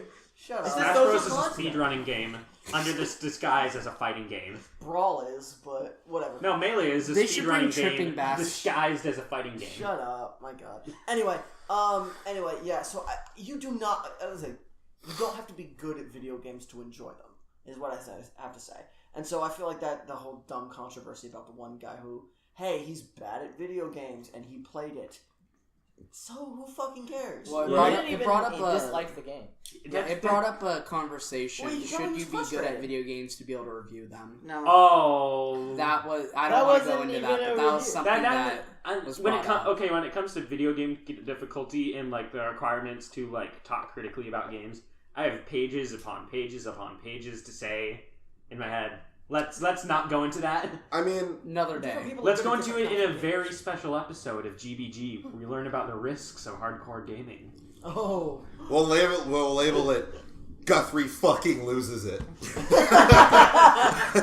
I've been thinking of making the Guthrie/DK Crycast where all I do is complain for an hour. Can I? I'd actually listen to And that. then be like, I would listen hey. to that so much. I would listen Imagine like- the first episode will be first-person video games have been bullshit since Battlefield 2, and nothing will convince me otherwise. That's a fucking Digibro After Dark title. Alright, anyway. DK After Dark. Yeah, exactly. I would watch that. It's great. Alright, Let's so revive the channel. does anyone have anything to add to Cuphead?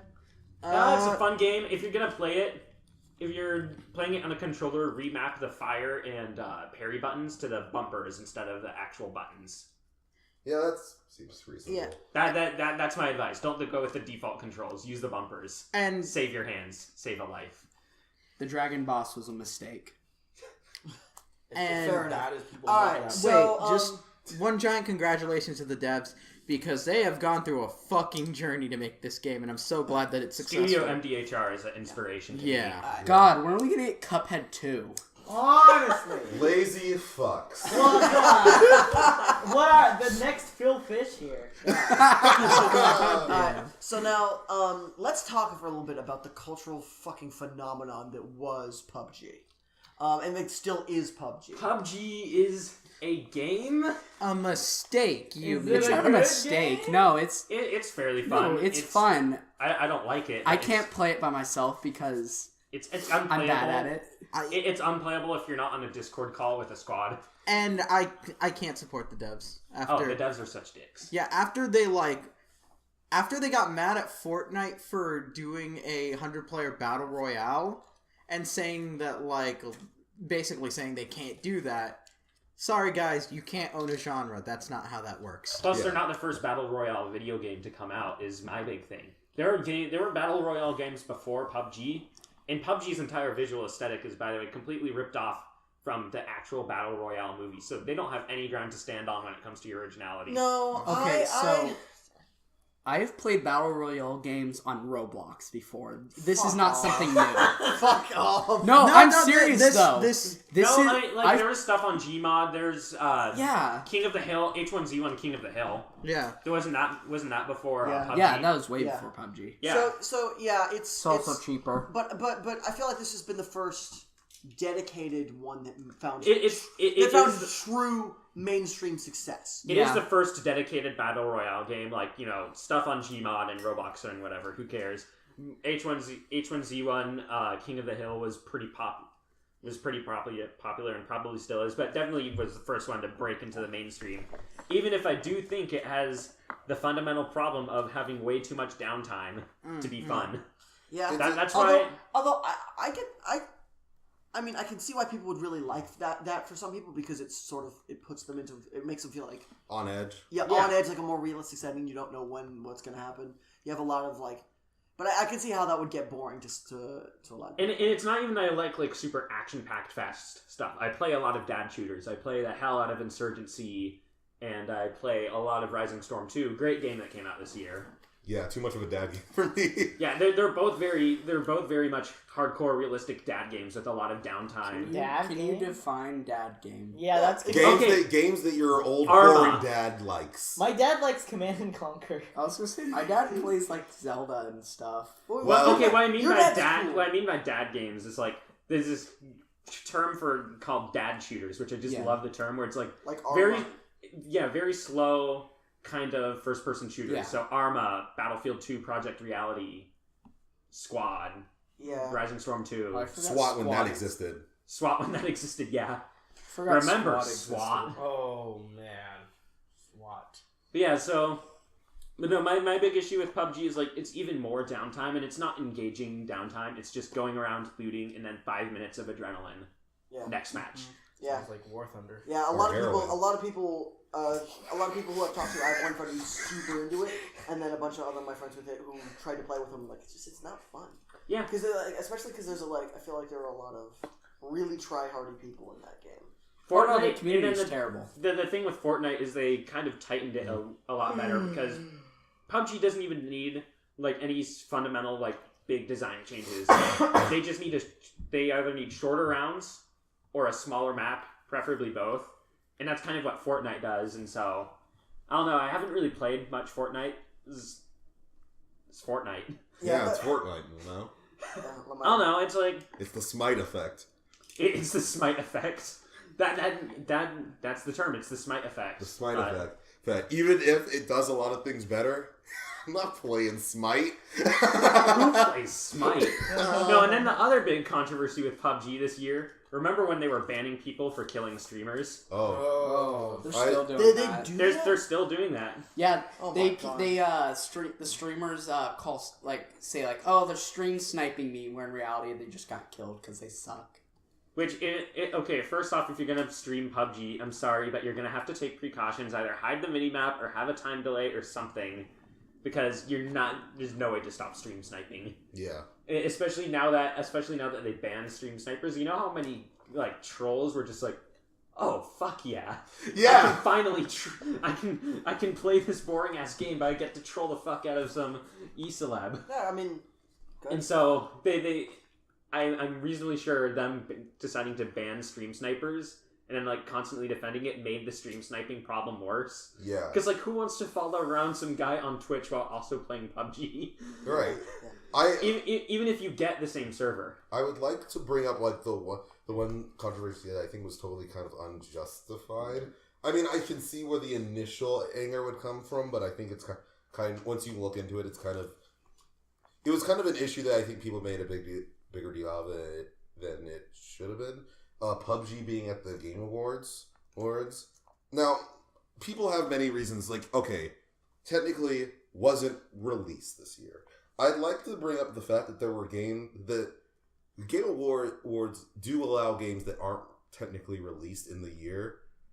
Final Fantasy 15 was a nominee for RPG of the Year this year. No, for some Last dude, year- Last year, was The Witcher Witcher 3 3. DLC won RPG of the Year. So Yes, and Jesus Christ. and that the did thing happen. My thing God. was, PUBG already had a release date at that point, and it was in 2016, and it was only 2 weeks from the Game Awards. Anyway, 2017. Yeah, No. 27. Wait. it was released 2017. yeah, it came out of whatever state it's Early in into access. another state. Yeah, Yeah, two okay. It's 2 off weeks. early access now. 2 weeks after Game Awards. So to me, I felt like all the like people who were really angry about it for some reason, getting angry that something was a nominee for the Game Awards, was really kind of unjustified and weird. Also, come on. Yeah, They're the Game Awards. right? If the awards aren't shaped like a giant razor man, then I don't really know what it's for. Yeah, shave your neck beards. Like, Chick Hydro Man, thank you for saving us all. yeah, like why aren't the awards shaped like it's like the Oscars pose, but it's the shit hydro. I wouldn't have even been mad if PUBG won. I would have. I wouldn't have been mad. I would have been disappointed. Like, it's a game. That's me. I would Yeah, have been you know what? disappointed. I'm right. Yeah, because like I would have been disappointed Yeah, that, man, just that the disappointed. game I wanted to win didn't win. But the fact that oh no, it's a game that isn't out Okay. yet, but is going to be out 2 weeks from now. Like, Alright, so for a game that you can already play at least. Obviously, if it wasn't early access, that would make a huge difference. yeah, Because people can play the almost complete version. If it was something like a game that like isn't even out like at all Yeah. coming out, then that would be more of an issue because obviously then it's like people can't even play it. But PUBG has at least been playable. alright, so we're gonna talk a little bit more about the Game Awards as a whole later on. But for now, let's talk about a game that would absolutely never be nominated for anything in Game Awards fashion ever. Marvel vs. Capcom Infinite. Heyo! Okay. I mean, wasn't it Okay. nominated for fighting? Okay, This- Dre just had Every to fighting restrain game that- Ronnie from like yelling something. Easter eggs. Oh my god! I fucking this game. Hey. Okay, now. Where is Phoenix Wright? Keep it under 10 minutes. Where is Phoenix Wright? Honestly. Where is anyone? Okay, Keep it low. look. Where's What, Monster Hunter at? Ruby characters game. and Blade Blue, but still $8 no away, X-Men in brother. Marvel.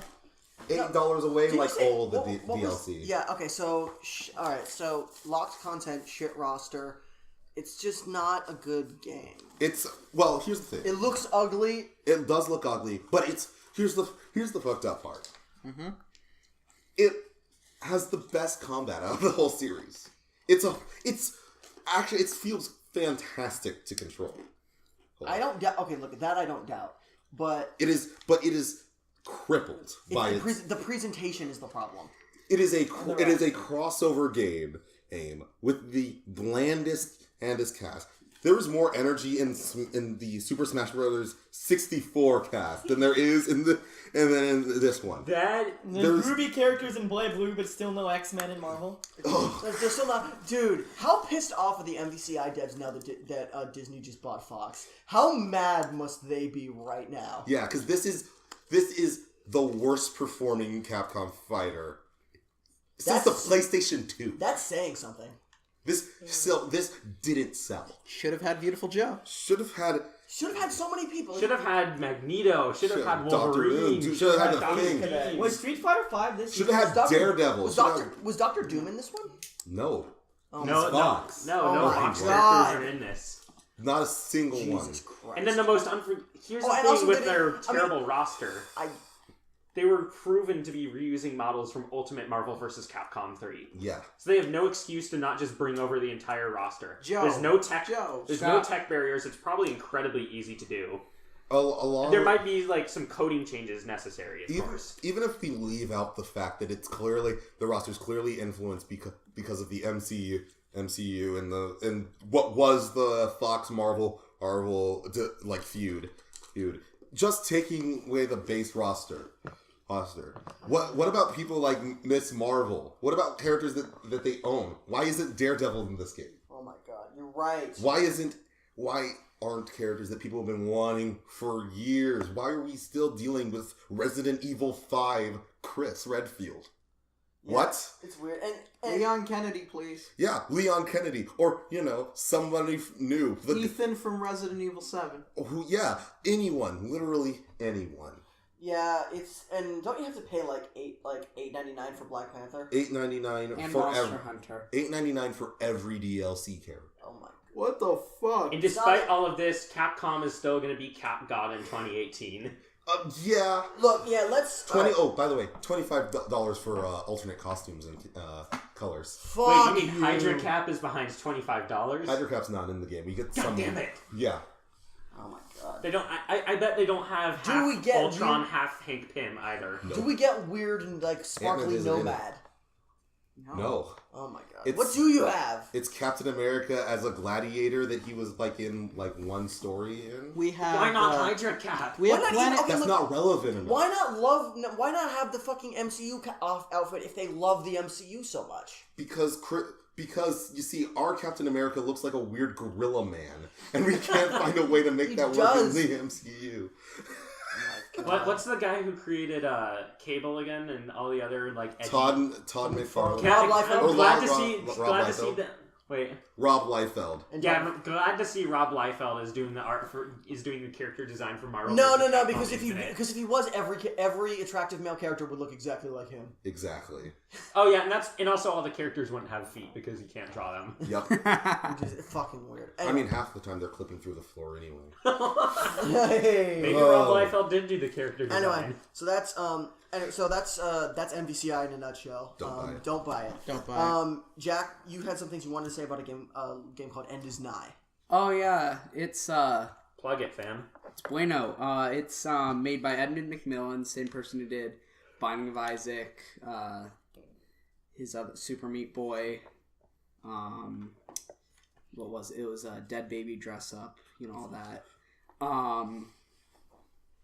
It's basically a spiritual successor to Super Meat Boy, except it's I wouldn't say open world, but instead of an overworld, it's just continuously going through levels.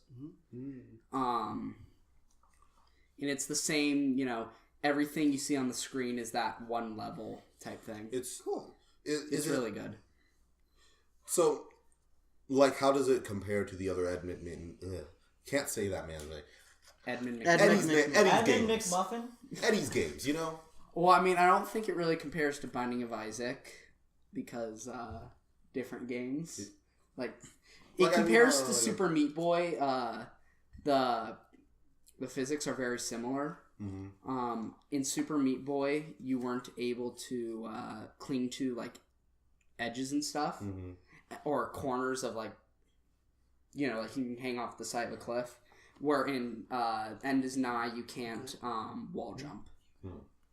So levels are usually not based vertically. They're more horizontal. Cool. Yeah. All right.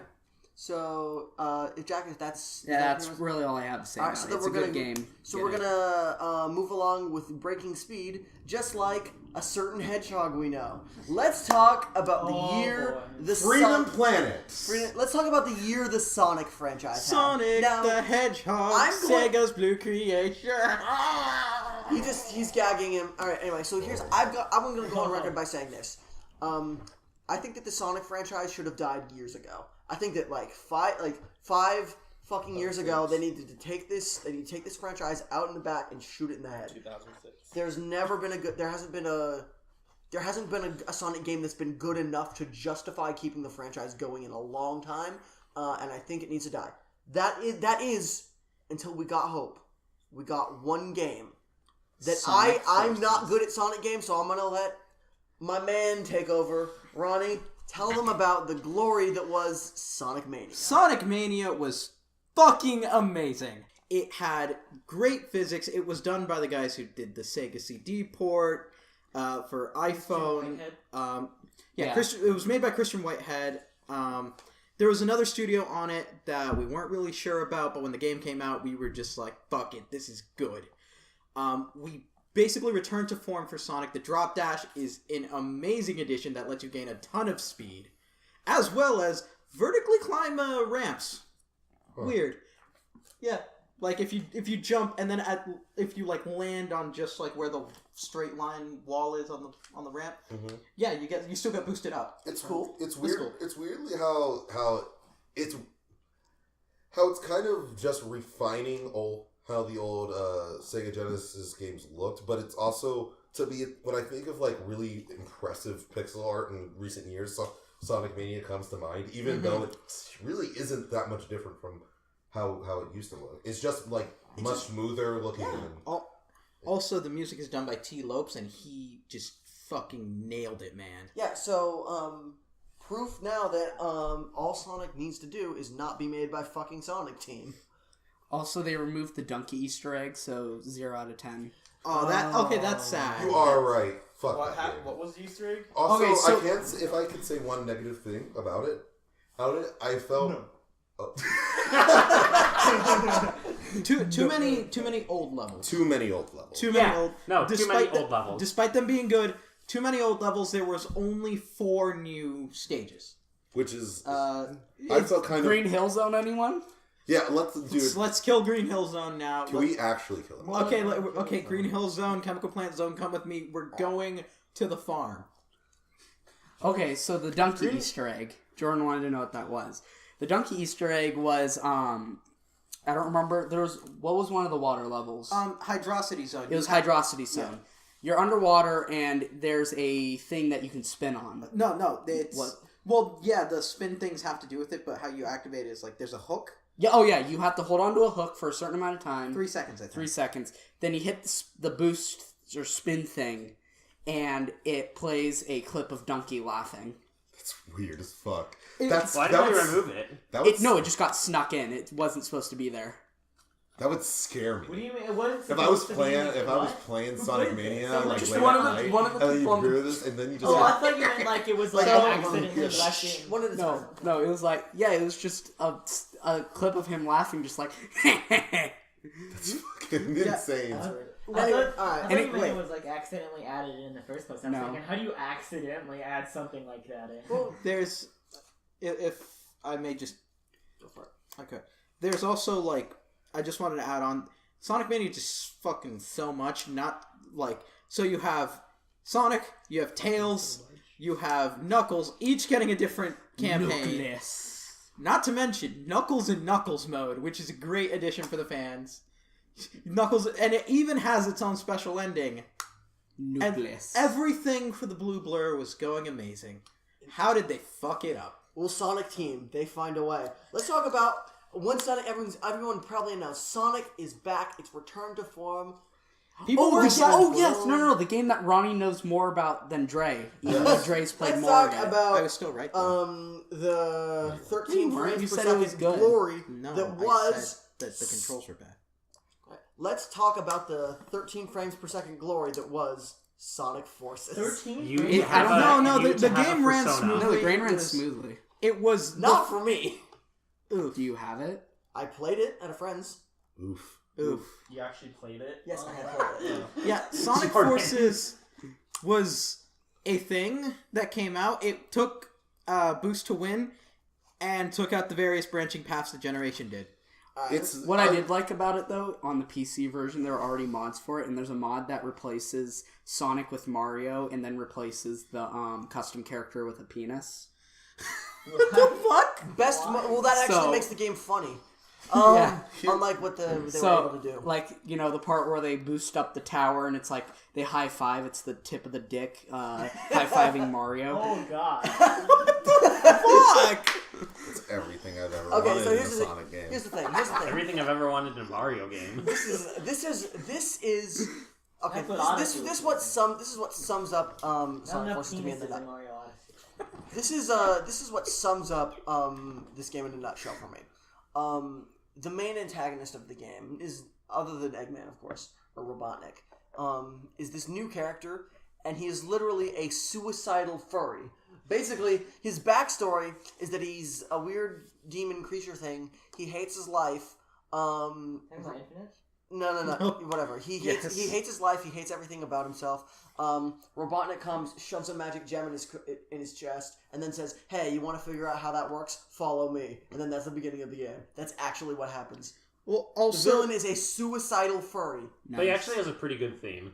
yeah. Nah. Also, like, Sonic's one of the music isn't always awful. No, Sonic's music is usually good, except the new song is terrible. yeah, No, Infinite's No, theme is good. the new staple song. the new staples Fist Bump. Fist Bump is cheese to the cheesiest cheese. Okay. I don't Say think all you that want math about adds Sonic up. Forces, but I will stand by this. This is one of the few values I have left after 2017. Infinite's theme is good, you whiners. I wasn't playing about that. I mean, Oh, y'all weren't talking about Infinite's No, we were theme? talking we were about talking Fist, about Fist Bump. Bump. The you know how Full Sonic speed Adventure 2 had Oh, yeah. the skateboard song? Ding, ding, ding, ding, Yeah, ding, that. ding, ding. Fist Bump is this game's version of that. And That's it's, lame. It's bad. It sounds bad, but Infinite's theme is good. You just got a fist bump. Oh yeah. I mean, if you ignore the lyrics Also- for Infinite's theme, yeah. But by the You way, don't think about how fucking edgy it is. the reduced cost does not actually make up for the game's length. The game is not very long. It's only 30 levels long, most of which are about a minute or two if you're fast. So that's 30 minutes. So Oh, plus cutscene. plus cutscenes and everything, and it's like, oof. So some people clock in maybe 4 hours Dang. for a $40 game. I think I have a. I don't. Okay, here's my thing with Sonic Forces, and I feel like a lot of the discourse around Sonic is a little unfair, and I'm not. This isn't a defense of Sonic Forces. I'm just saying this game is completely. It's white noise. Yeah. It is. I don't. At least with the modern Sonic stages, I feel like the game is perfectly boring. Boring. I would describe it. I would say it controls well, but nothing fantastic. It's just. I hear people talking about Forces as if it's like some nightmare concoction, or it's somewhere close with like Sonic and the Secret Rings or Sonic 06. Sonic and the Secret Rings wasn't that bad. Anyways. That's hot. That's something you're gonna get shit on in the YouTube comments for. Yeah, That's yeah. but it's just I it's one of those games where I see it and I'm like, I don't have energy to hate, and it's not like I even should. Yeah. It doesn't even seem humorously bad, like Sonic 06 or like Sonic Boom. Okay, what about the demo? The demo was kind of pathetic. The They demo let you is play pathetic. for a minute, and it also counts. So we're at my house and we were playing the demo on the Switch, and you go in, the cutscene counts as part of the demo, and you can't skip part the of the cutscene. time, yeah, and you can't skip it. So you that's get what? that's 20 seconds out. Then if you die, which is kind of easy when you're first playing this because they don't tell you how to play. No, don't tell me. The game over screen counts as time on the demo. So Fuck, if yes. you die, that's another 20 seconds. It's not even like the demo like stops and you can't play it anymore. So you it's get- just like they so kick if you out of you- the level. So Yeah. if you die, that means you get approximately 20 seconds of time playing the game. Yes. Yeah, and if it's after the cutscene, it plays the cutscene again. No. So So you what? So if you suck at the game, you get a maximum of 10 to 20 seconds playing. That's That actually sounds pretty good. Whose are you? If I would make a game, I'd do bullshit like that. You aren't No, good at no. my game, then fuck you. Well, think about it. That just means that you get to play less Sonic Forces, so it's a win for everyone. Yeah, right? I mean, It doesn't Sonic force you to play too much. Hey! Let's stop Oh. talking about this game. Wait, Yes. one last thing. Just spoilers for Sonic Forces if you give a shit for some reason. I do. Whoa. Okay. Let's Tone just down the tone it Sonic down a lore. bit. Yeah, come on. VR Slow down. Sorry, keep going. The Phantom Ruby being VR is bullshit, and you also somehow backpedaled and ruined the story of Forces. Because it's all virtual reality, which... What? It's probably something that you could go on for an hour, and I don't care. So Yeah, it's... Just wait for Sonic Forces Revengeance to explain it.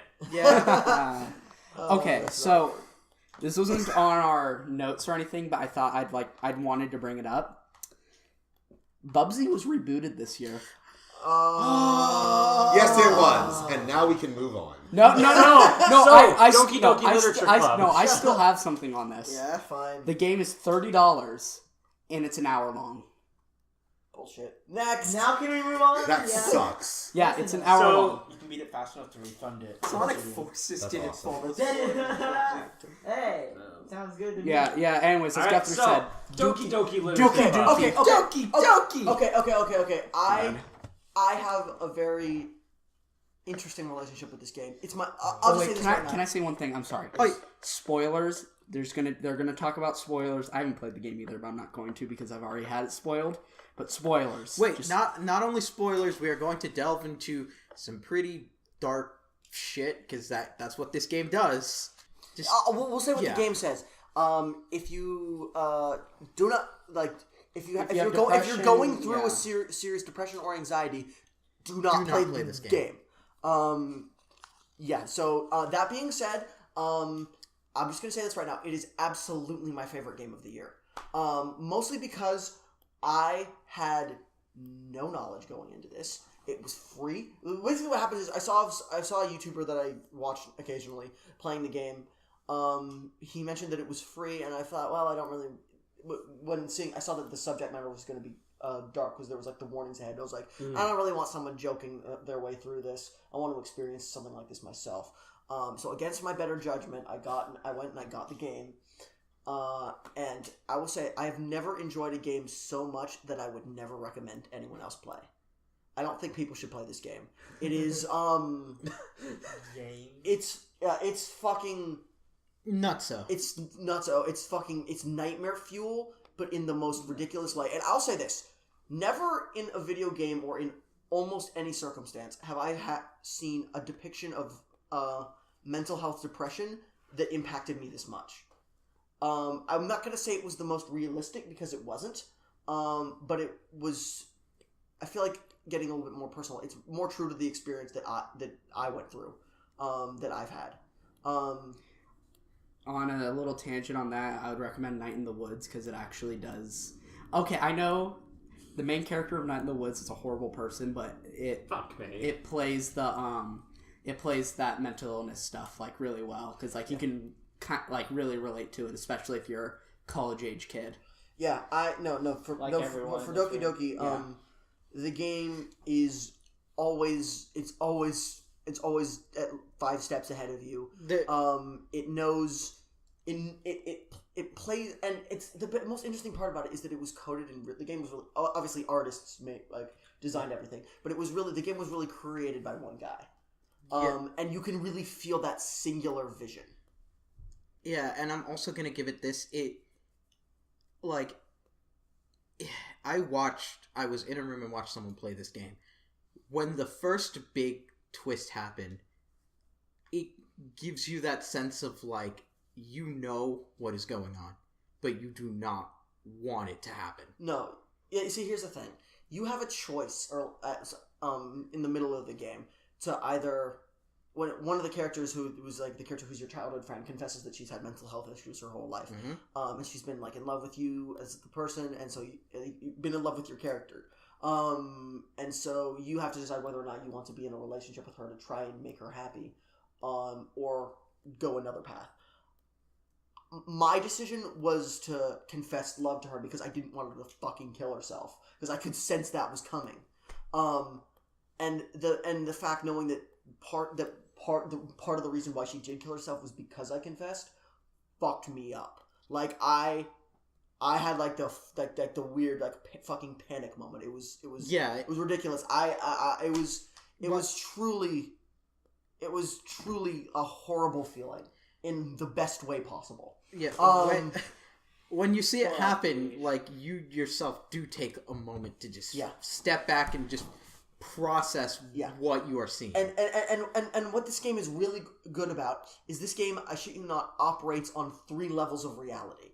It operates on the baseline, the game, the world that the characters live in, the meta perspective where you yourself, you as the player are playing, and one of the other characters who is Monica, who we'll get to later. Just Monica. And then there's the reality where you yourself exist in, which is the real world that everyone inhabits. Mm-hmm. That is a part of this game. I shit you not. There is the moment where Monica, who's been conspiring to kill off all the other characters so she can be alone with you. She's not in love with your character. She's in love with you. She's in love with the player as a person, and it's so smart. And I shit you not, the way you beat her is you go into the game files and delete her, and she screams and cries in agony. It's horrible. You delete her from existence. It's so fucked up, and it's so smart.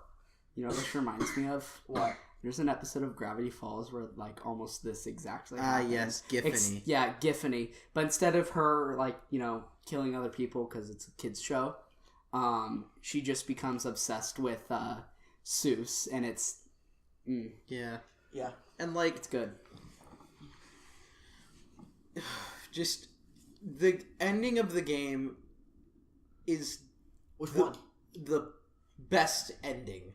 The best ending of that game is the one where the game doesn't fucking exist. Yeah, no, literally the ending of the thing where they decide this whole thing was fucking pointless. It's it's not worth nothing's worth anything. Good Does night. it delete the game off your computer? Yes, actually. Yes. In order to yes, it does delete the game off your computer. Nice. You can then re-download it, of course. But nice. And I'm still currently in the process of in order to get the true ending, you have to play the game through a couple of times without deleting the save files and getting to a certain point, because you have to see every single cutscene. And I'm still in the process of getting that. And after that, you get the endings of the game, and then there's a little extra developer's note, and then some other things that happen. I haven't gotten there yet, and I'm damn sure going to. I fucking love that game. Hats off to you, Team Salvato. Holy shit. Well, Dan Salvato and the 2 other artists that worked on the game. I said Team Salvato. So, speaking of kind of Doki Doki Literature Club has kind of made me notice that a very popular thing in indie games right now is kind of this meta-narrative interfacing with the game's computer files in some way. Undertale does that. One Shot. One Shot does that really well. Pony Island is a big one on that. Super Hot. Just Super Hot? Yeah. Super Hot does. Super Hot does. Oh yeah, Yeah. It's a very common meta-narrative trend right now to have the game interface with computer files, which is It's a trend. It's interesting. Oh, there was this one indie Well, game see, I I wasn't What? really a expecting long time ago. It was like a dungeon. It's like when Yes, I know what you're talking about. Adventure OS? Yes, Adventure OS. It creates. I haven't heard It about that reads in a long every time. single file on your computer, and then makes it a creates it dungeon into inside. a dungeon that you explore. Based on the different files. Yeah. I is that out now? No, 'Cause I it's heard still in about it- development. They're still getting. Oh, there's I no heard about updates. that years ago. On, Yeah, like, it's still getting Indiegogo or updates, though. something. That's interesting. It would turn your I can porn believe into that. a dungeon. It's like a game Oh, that No, takes it files. doesn't. It doesn't Like actually a show folder your is a files. Oh, A like Yeah, folder folders is a a room, and image is like a snake or enemy. It doesn't Different- actually show different you the types of images files are though. different That's types of- lame. No, but maybe if it senses support, it'll have to be the A snake. text enemy, but with file is tits. like a sign that you can read that says what's in it. I'm That's pretty cool. sure. That's Stuff like that. I remember reading about it a long time ago, and I just suddenly was reminded of it. Well, no, it's just a very interesting, like, kind of meta-narrative trend I've been noticing. Yeah, I'm all for it. I don't think that. I'm sorry. go I ahead. interrupted you. Go ahead. Finish. Okay, fine. So I think the game that did this the most out of like any of the games we listed was One Shot. One Shot. No, this Great. game I've never goes played so One Shot. far with it, and it's amazing What kind of game because is it? One Shot's it's made an RPG Maker. It's like a Oh. puzzle game. I Yeah, might play it 'cause I heard it's some so friends good. recommended You it. really should. Don't look up anything about it. Just Yeah, play it. this is. I don't know it. I'm That's gonna. the- and that's the I'm exact about part- to say some, not really spoilers, but things that happen to your computer, and it's kind of part of the game. First of all, the game starts out with yourself, not you as a player, but you. You are a god to the world, and only the main character can hear you, and so you influence what the character does. He hears voices in his head. Yeah. Kinda. But the game goes, and then there's like another entity in the game that like when you play, the game recommends you don't play it in full screen. When you play though, there's another entity that will pull up text boxes that the Nico, the main character, can't see, but you can read. And the game goes as far as to change your background, force you to go to your documents folder to look for a file created that has like a password. That's And pretty cool. yeah, It's very cool. it does a couple other things I don't entirely remember, but it like requires you to actually dig through your computer a little bit. No. Doki does something similar for the final for the end Yeah. of the game, and it's no, legitimately, I thought the game was over like 3 times. It was Insane. It was absolutely insane, and I almost hate talking about it because I know no one. The less you know, the better, and that's a shame to anyone listening to this podcast right now is that you're not going to really get the full. Well, we had the spoiler warning. We had the spoiler warning. Also, Get the full experience of that. Instagram ruined all of Doki Doki for me because you go through Explore and then there are the edgy meme pages that show up, and all of them have like Oh that yeah, Doki picture Doki of got ruined for me by the of internet, and also kind of Natsuki Ronnie. No, honestly- hanging herself and When I the other first, chick stabbing herself. Nakatsuki doesn't hang herself. That's It's Sayori. I'm sorry. I thought it was. It's fine. It's fine. I'm No, Natsuki's the one that breaks her neck, right? Yeah. Yeah. Like, does the... Yeah. Oh yeah, fuck. yeah. It's Nice. Yeah, I was honestly, when I first Googled, when I went onto the Doki Doki subreddit to look at this thing, I was honestly horrified by what I saw in terms of the way that people were treating and interpreting the game. But that's enough of that. That's enough of me being weird about a game. One thing I'd like to add, just the way you're describing Doki Doki Literature Club reminds me of what things I've heard people say about Higurashi when they cry. Mm-hmm. Oh yeah. I still haven't read it, or I guess or seen it. The anime is apparently actually decent, but I've heard people say it legitimately gave them anxiety and all this stuff. And it's Yeah, I can see. something I like can that. see this game. I can see this game really messing with people. Yeah, I've heard people say that about Higurashi as well, which I've been meaning to read. Yep, so what you should take out of this is that Doki Doki is not Okie Doki. Depression. Yeah. So, horrible anxiety. So from here, Persona 5 and then the Switch. Ooh. A chill went down my spine when you mentioned Persona 5. Memento. Persona 5. at some point. Ooh, do you want to do? I would like Because to. I feel Persona Yeah, 5 's I gonna feel be like a we've long- dominated the games too much. So if anyone else wants to talk about I would anything, like to. I would Yes. really like to talk about Danganronpa. like I'd like to talk about Rising Storm too, but Okay. I know no one else here like plays except for Jordan. Well, I mean, I was the only one that played Wolfenstein too. So Oh, yeah, we so- should I did- still- I did- I was the Me only and one that my played military Assassin's Creed. shooters. yeah. Yeah, so Yeah, we'll Jordan go. should talk. No Oh, I one's need to talking talk about about Street Fighter 5. No. So Did we'll, that- we'll I was talk thinking, did that come out this Danganronpa, year? Rising Storm, and then we'll go TF2, and then Persona 5. Oh yeah, Persona sure. 5 is going to be a big one. Yeah. Yeah, so So Alright. Danganronpa. Danganronpa. So I had a very interesting experience with Danganronpa V3 because months before the game came out, I started a bet with some of my friends online. My friend Crack. We started this bet. It became this huge deal. It was like making predictions on the game, and it started just he was predicting things about the game, like who would die when, because we saw like the whole cast and everything. And Danganronpa is structured in a way where it's pretty easy just to look at this and like, okay, this person might die in this case, and you're just predicting things. And I kept saying, no, they would never do that. They would never do that. So we started placing bets. And it became this huge deal. We had like the ownership of our Discord server because I was the owner. I was put up for grabs, and it was like we shouldn't have planned it so far in advance because for months and months it was like hell just waiting for the game to come out and avoiding spoilers. But when it happened, it was like unlike any experience I've ever had because the game felt like it was written based on the predictions to be as interesting as possible. You see, now I go to the same college as Scott. I see this guy every day. Now, I don't play Danganronpa. I was completely an outsider. But once this game dropped, Scott changed as a person. I was broken by this game actually. Oh, This- that reminds me of when I played Binding of Isaac on the Switch. Yes, except here's the thing. It was less progressive, and it was more like every day I saw Scott, it was like great.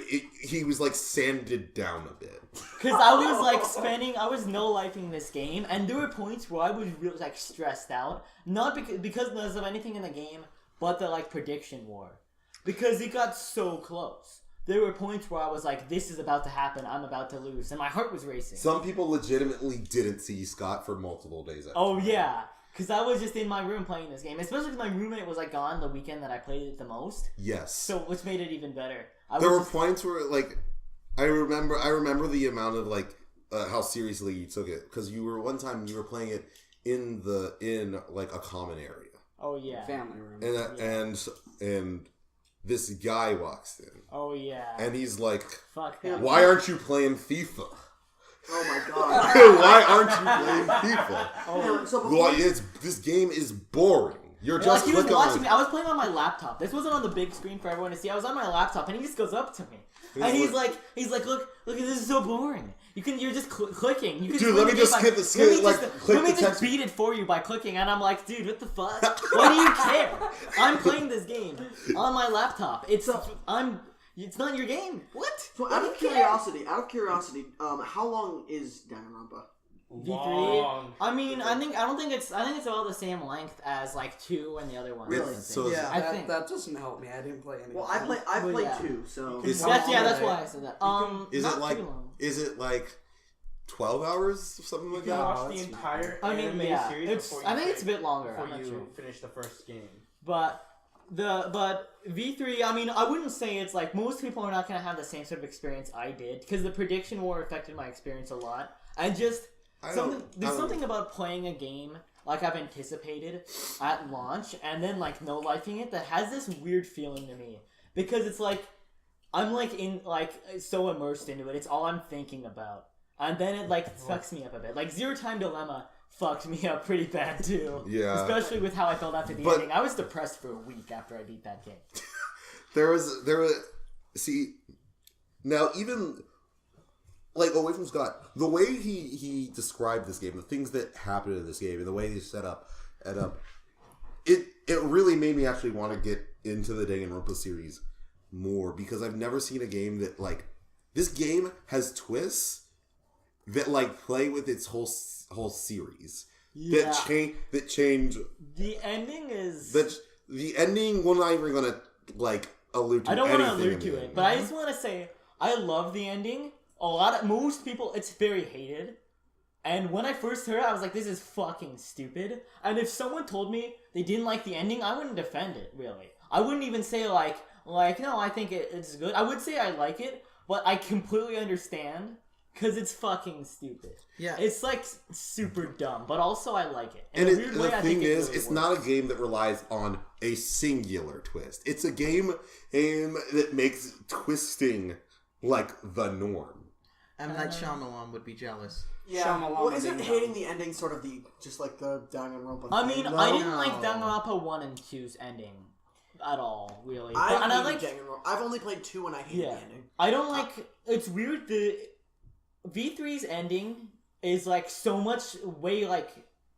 It's on a different level of what 2's ending is. Like the 1 and 2's endings by comparison are really just like normal. And you probably wouldn't like V3's ending. I'm okay. guessing.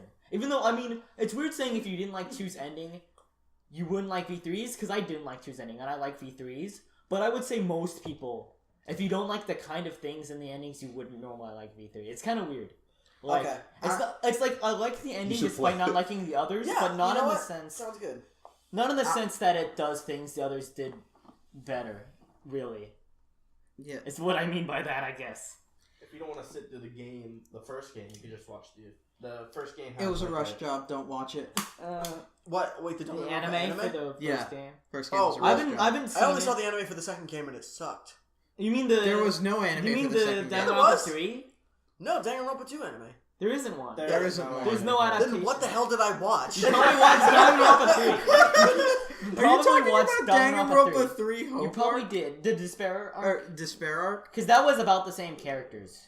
Then I guess that's probably what I saw. I was like, what the hell did I just see then? It's like a It's a fever it's like dream. a slice of life ish thing at first. Yeah. Yeah, it's like a slice of life-ish thing. And they're in then high school, a regular high Yeah, school. that was dumb. Yeah, but it's what starts like that. But as it goes on, it gets darker. but then there's literally there's one episode. It goes from fun anime to now it's like that one it's like that one video that we were joking about. The Cherub anime one. Remember that one? yeah. Where it's like everything's so nice and sweet here. No, we're all gonna be friends forever, and nothing will ever. Everything's changed. Cherub anime. everyone's- So fanatic. Yeah, everyone's wearing black. All of the characters are evil, and nothing is okay anymore. Mm-hmm. That's essentially what happens. Well, because it was like, I mean, I'm not gonna say because I don't want to spoil Danganronpa 2, but one of the reveals at the end is related to what's going on in that. Yeah. I don't know if you call it because if you thought it was Oh, the stuff with Chiaki. No. Oh. The stuff with the ultimate despair. Oh yeah. So this takes place. It takes place before the whole series. That's what that was. If you didn't catch, that was what it was. No. Whatever. So I wasn't sure because if you thought it was like a Danganronpa 2 anime. so I think I I, can see how you I assumed it wouldn't was a prequel to Danganronpa. Yeah, 2. that's. I mean, yeah. Okay. So why was that a Danganronpa 3 anime if it's a prequel to Because 2? it's like also 2 anime. You're not supposed to watch that one on its own. There's the Despair arc and Future arc that released simultaneously, and you The go back actual and fuck forth is between the Danganronpa? two. You alternate between the episodes. Of the I series. think Well, I it's didn't do time. that. Why do the people in Danganronpa look like that? Why do they look like that? I think Hey JFK. guys, I'm a Ted Cruz- Danganronpa No, legit- character. Why Guys, does Ted I- Cruz stand like one? I think JFK's head just did that. No, legitimately, it's legitimately weird. It's legitimately weird. The whole in the anime arc where they're in the school. It's from the perspective of the teacher. We have a whole other anime section. I know, no. We are moving on. No, there's one. Moving on. I want to say Moving there's soon. one last thing. It's all from the perspective of the teacher, and then in the next arc, in the first episode, the teacher is killed horribly. That is Oh, yeah. amazing. That's We're the future moving arc, on. yeah. Speaking of plot-based games with highly complex narratives, let's talk about Highly Persona. complex. Let's talk about Persona 5. The Oh, savior of JRPGs. Said no one ever. Said a surprising amount of mental patience. Fuck. Okay, so Persona 5 came out this year. I have a long history with the Persona franchise. I love that it. dancing game. I love it. I love it so much. I actually got a couple people into it. two of which are on this couch. Hi there. I liked Persona 5. Hi, I did too. I think. I don't know. Dre's kind of made me doubt everything I ever knew or thought I knew about Persona. That's good. I think I You've liked learned it. Padawan. I Unlike, liked it. I unlike still this like it. failure of a Padawan here. I think can it's have okay. my own opinions. But should you? I mean, Yes. Persona 5 came out this year. Here. Persona 5 was announced in 2013. fucking something. 24. Dawn of Persona Man. 5 was announced in 1953 and it finally came out. Feel old yet? I It was- already have. Can't I'm pretty believe sure it was Half-Life 3 is out. 2015. 20... I think 2013. 2015? No. No, 2014? The 20 point is, I it was think a 20 fucking long time ago. It was a long ass It time. was a long-ass time. It was said to be a return to form for Persona, to bring back the dark, mature themes of the first three I Persona don't remember games. anyone ever saying that. You don't remember the amateur podcast we did when the first trailer dropped. Oh, yeah. Yeah. Yeah. Should we say that? Shouldn't even Oh be my considered God. a podcast. You were so wrong. Yeah, we were. I was wrong about everything about Persona 5. If you can Remember tell. when you thought it was gonna be good? Yeah. Persona 5 has made me a worse person. That's I think Just that's like pretty Binding of accurate. Isaac. It's made me a more cynical, more like hateful creature. Which- Yeah. It was my most anticipated game when it was announced, and over the years of me watching it being developed, I kind of realized I didn't care as much. And then once the game came out, I didn't even play it at launch. This fool did. I did. 3 times. 3 times within the first month. He's a mistake. Who hurt you? No, he just myself. doesn't have a life. I bought it a month after its release, started it, and was, not less than entertained. Persona 5-hour tutorial. I actually just finished it a month ago. Yeah, like not long before. Or it was was a like couple weeks the ago. night the blackout happened with the fires. You were had like The same day, boss. California decided to burn itself alive. I wanted to burn myself alive. I'm pretty I was sure at- that was like the revenge of Satan upon California for you shooting God in the face. Yeah. In the end of Persona 5. Persona 5.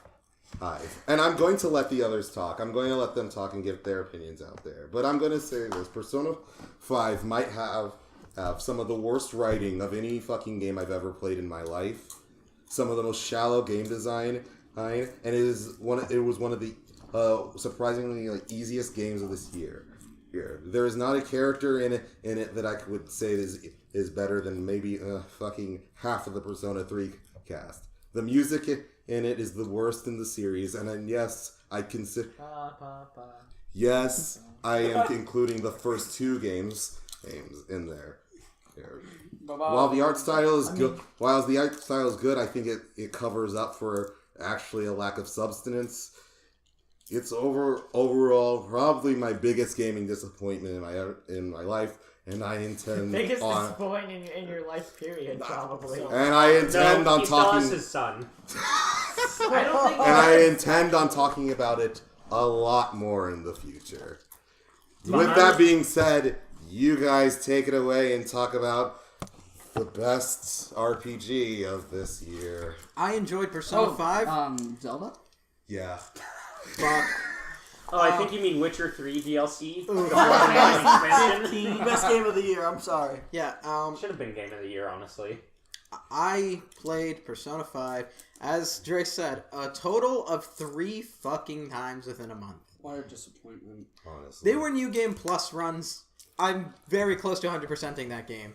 You haven't already? I haven't already, and that's just because I experienced some burnout. How? Fucking after the third one, not after the Oh, you're first one. finally getting some burnout? Yeah. It wasn't. Not the first playthrough. No, right after that you were like, yeah, I'll just do it again. No, Not the but- second no, but- playthrough. You know, after you take the 8th No, garbage beginning truck, the it 4th gets a little playthrough, hard. I experienced some burnout. I hate I know it. reason why Mom left us. Nani, Jesus Christ. I think I might not like you very much. No offense, but I think I might actually hate you as a person. But anyway, yeah. 3 complete playthroughs, starting a 4th, got burnout. I really enjoyed the game for what it was. The art style was nice, the music was amazing. The gameplay was... Is it above 4? Yes. No. It's not even I above think 3. it's. That's where you're wrong, buddy. Unless you're I talking think about... it's above 4. Unless you're talking about P3P... Unless you're counting that in, then... We can No, have a it's not. long discussion about why the base combat system in Persona 3 is better than Persona 5, but after the podcast. Baby. Ba-bum-bum-bum. But you keep saying, okay, you've said this to me multiple times now, and I'm really wondering what it means. What do you mean Persona 5 is good for what it is? Well, It's such a like nothing statement without other context to it. Yeah. I feel. For what it is. It's not the game that we expected it to be. It's not ultra dark. It's not a return to Persona 3, but it's darker than Persona 4. It's not the perfect game that we expected it to be. And after all those delays and that translation issue, what the fuck was with that? Oh, yeah, the translation's awful. Yeah, Good for what it is like, that's what you use to justify saying that you enjoyed a bad game. Like, I mean, I'm not... No, because I've used that same phrasing for good games. I've used that same phrasing for movies that I've I watched. think it's usually just suggests it's different from the expectation, but not bad. But Yeah, I kind of didn't have expectations going into Right. Persona 5. After like once I officially I was like said I'm not going to get hyped for this game. I'm just going to I just want to play it and let it come at me. Like I didn't really like all I was expecting was it. Come at you. I was just expecting it to be dark, to be like darker. But that was really my only expectation. I mean, it was. That's not. I guess not the negative. I That's think- not the reason you didn't like the game. That's Just not 'cause it the wasn't reason I dark disliked Yeah. it. As I said, I just liked it for what it was. It came out, I was like, hey, new Persona game? Fuck yeah, I like Persona. I've played through not 3 fests because I fucked up my run on that one. I was a newbie at that point, but I had completed Persona 4, I had completed Persona 3 Portable. I'm like, hey, fuck it, new Persona game. Bought it, fucking enjoyed it. Didn't you play the DS ones too? The There's 3D. only Q. one Persona Q. Oh yeah, I didn't beat Q until I think after I beat Persona 5, and then I accidentally deleted my save. Aren't you excited for Q2 and the Persona 5 dance? I'm excited for NAC phone- 3 as well. I'm actually gonna for. say this.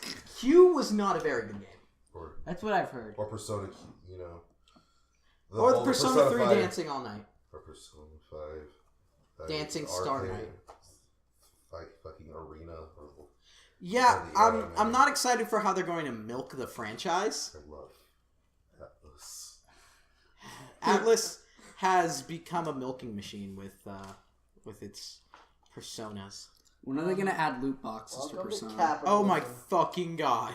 No. I would like to add about Persona 5. 6, you can Persona 6 has a 60-hour tutorial and you unlock personas with loot boxes. Persona 5 feels like like fucking 100-hour tutorial. I would just like to add that because I had a very different perspective on 5 because I started with 5. So I've been aware of Persona for a really long time. I had played like the very beginning of 3 and 4 multiple times trying to get into it and just couldn't for some reason. And I just got 5 because why not? And I enjoyed it, but I didn't think too hard or critically about it while I was playing it. And I like it less now, I think, than I did at the time. I think I still like the game, Why?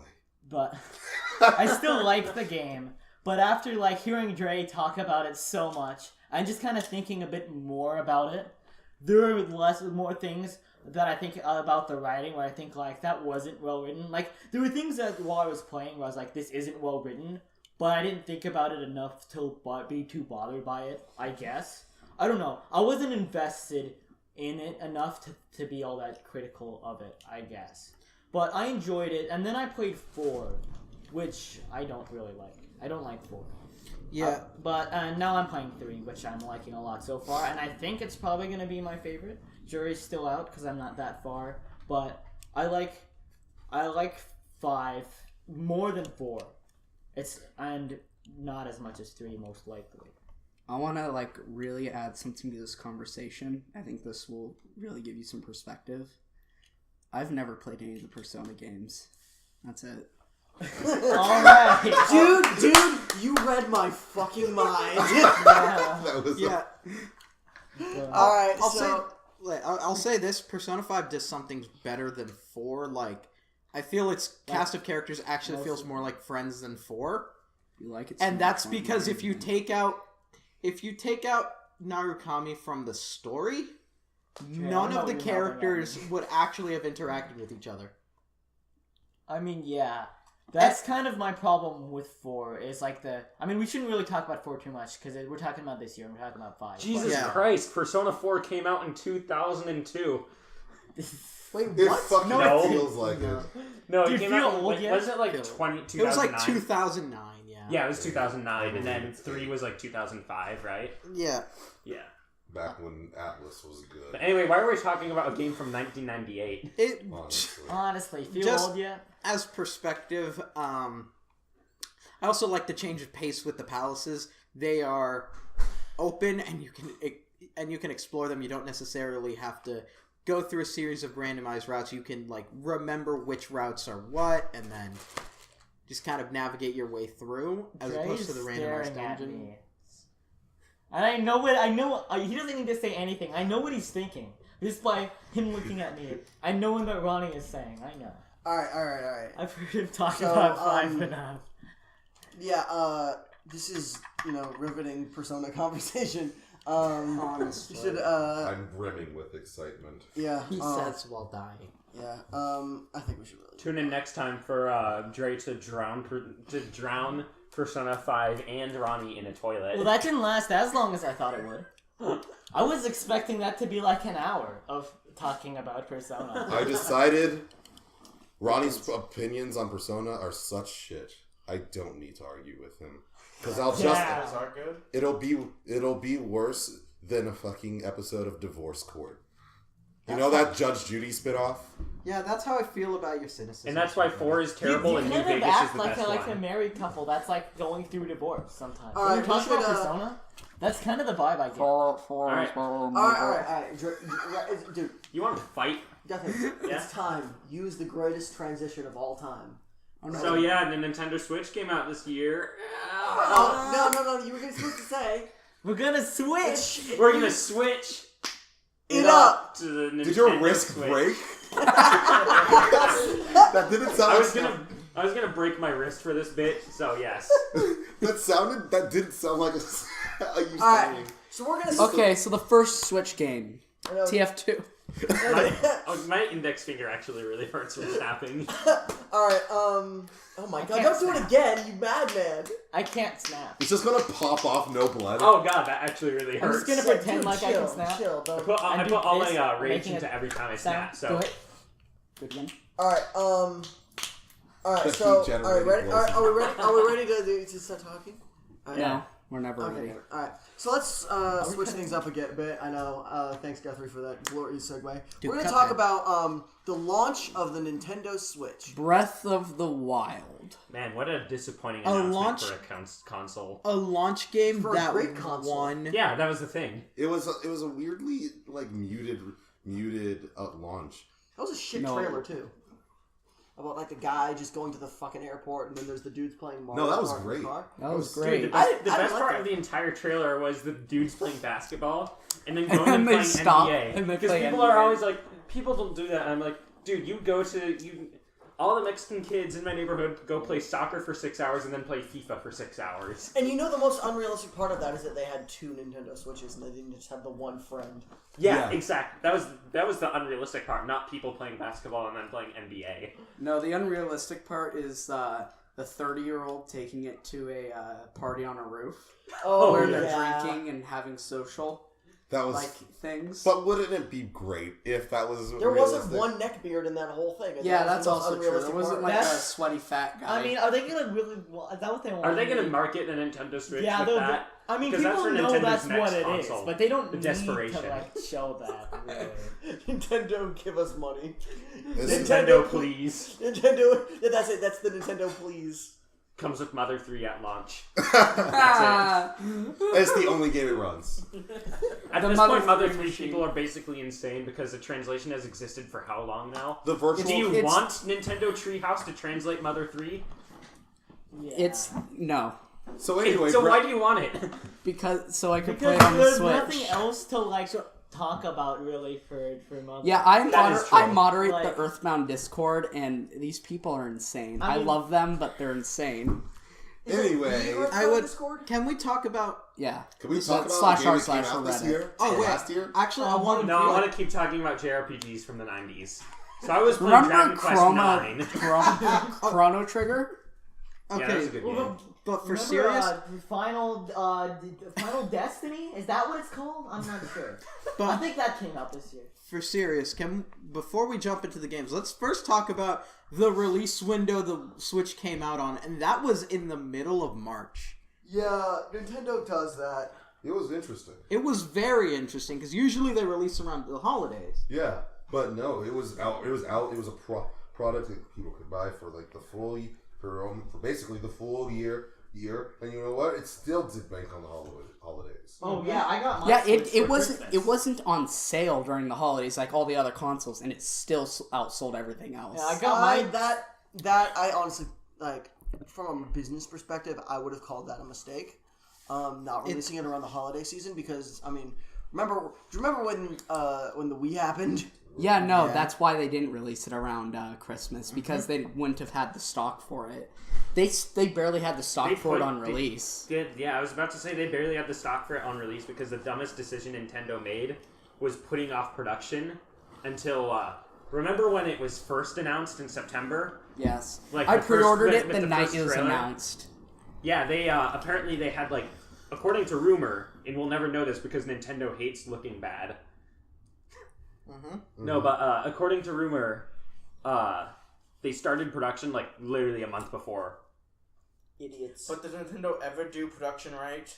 That is a good point because no. Amiibo. Yeah, but Oh, don't get me started on amiibos. so I was in that for a year. You were there. No, I was there for that. I was in that. Oof. it is. Oof. I rolled the Nicholas.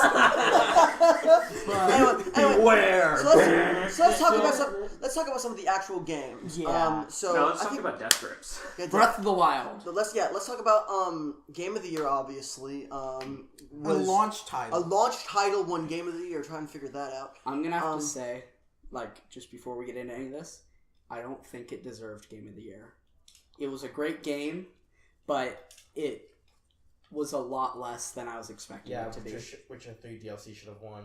Honestly, I just started Bloodline should Breath of have the been Wild. Game of the Year. Let's be real. honestly, PUBG should have won. PUBG, yeah. I just Mario started Odyssey. Breath of the Mario Wild. Odyssey. No, Mario Odyssey should have won. That's what I think. Oh, I love Odyssey. That's like because I just got my Let's get Switch. to that. Let's talk about Zelda. Yeah, we We'll should get to All that. right, Legend of Zelda: Breath of the Wild. Okay. I haven't played it. Speaking as someone who has played it, what do you think made the game as successful as it was? It was completely different from everything Zelda. It still told, the same Zelda story, or a variation of the same Zelda story. But it gave you complete freedom. Yeah, complete freedom. You didn't have to go to Kakariko Village after you did the tutorial. You could do whatever you want. You legit could Also, have fought though, Ganon the moment 7 out you of did. 10 breakable weapons. I mean, Remember that debacle? oh, But Jim's breakable support. weapons are terrible. Yeah, Yeah. I didn't mind them because, the so-called Nintendo point that reviewers give to Nintendo just because they're Nintendo. Yeah. If If you But- watch Jim Sterling, though, you'd know that breakable weapons and hunger meters are among his dearest mortal enemies. he despises them. Yeah. He utterly despises them. So when I saw that he gave a 7 to Breath of the Wild, probably mostly because of breakable weapons, I was like, yeah, he'd do that because he doesn't give a shit if it's Nintendo. If it has breakable weapons, he despises it. It's his pet peeve. I feel like I thought New Vegas did breakable weapons well because you can actually repair them so easily. Yeah, I never broke a weapon in New Vegas. I liked Breath of the Wild. I didn't even have a problem with the breakable weapons. Like, honestly, I was fine with it. Because whenever I play a game, like an open world game, I play with the same weapon the entire time.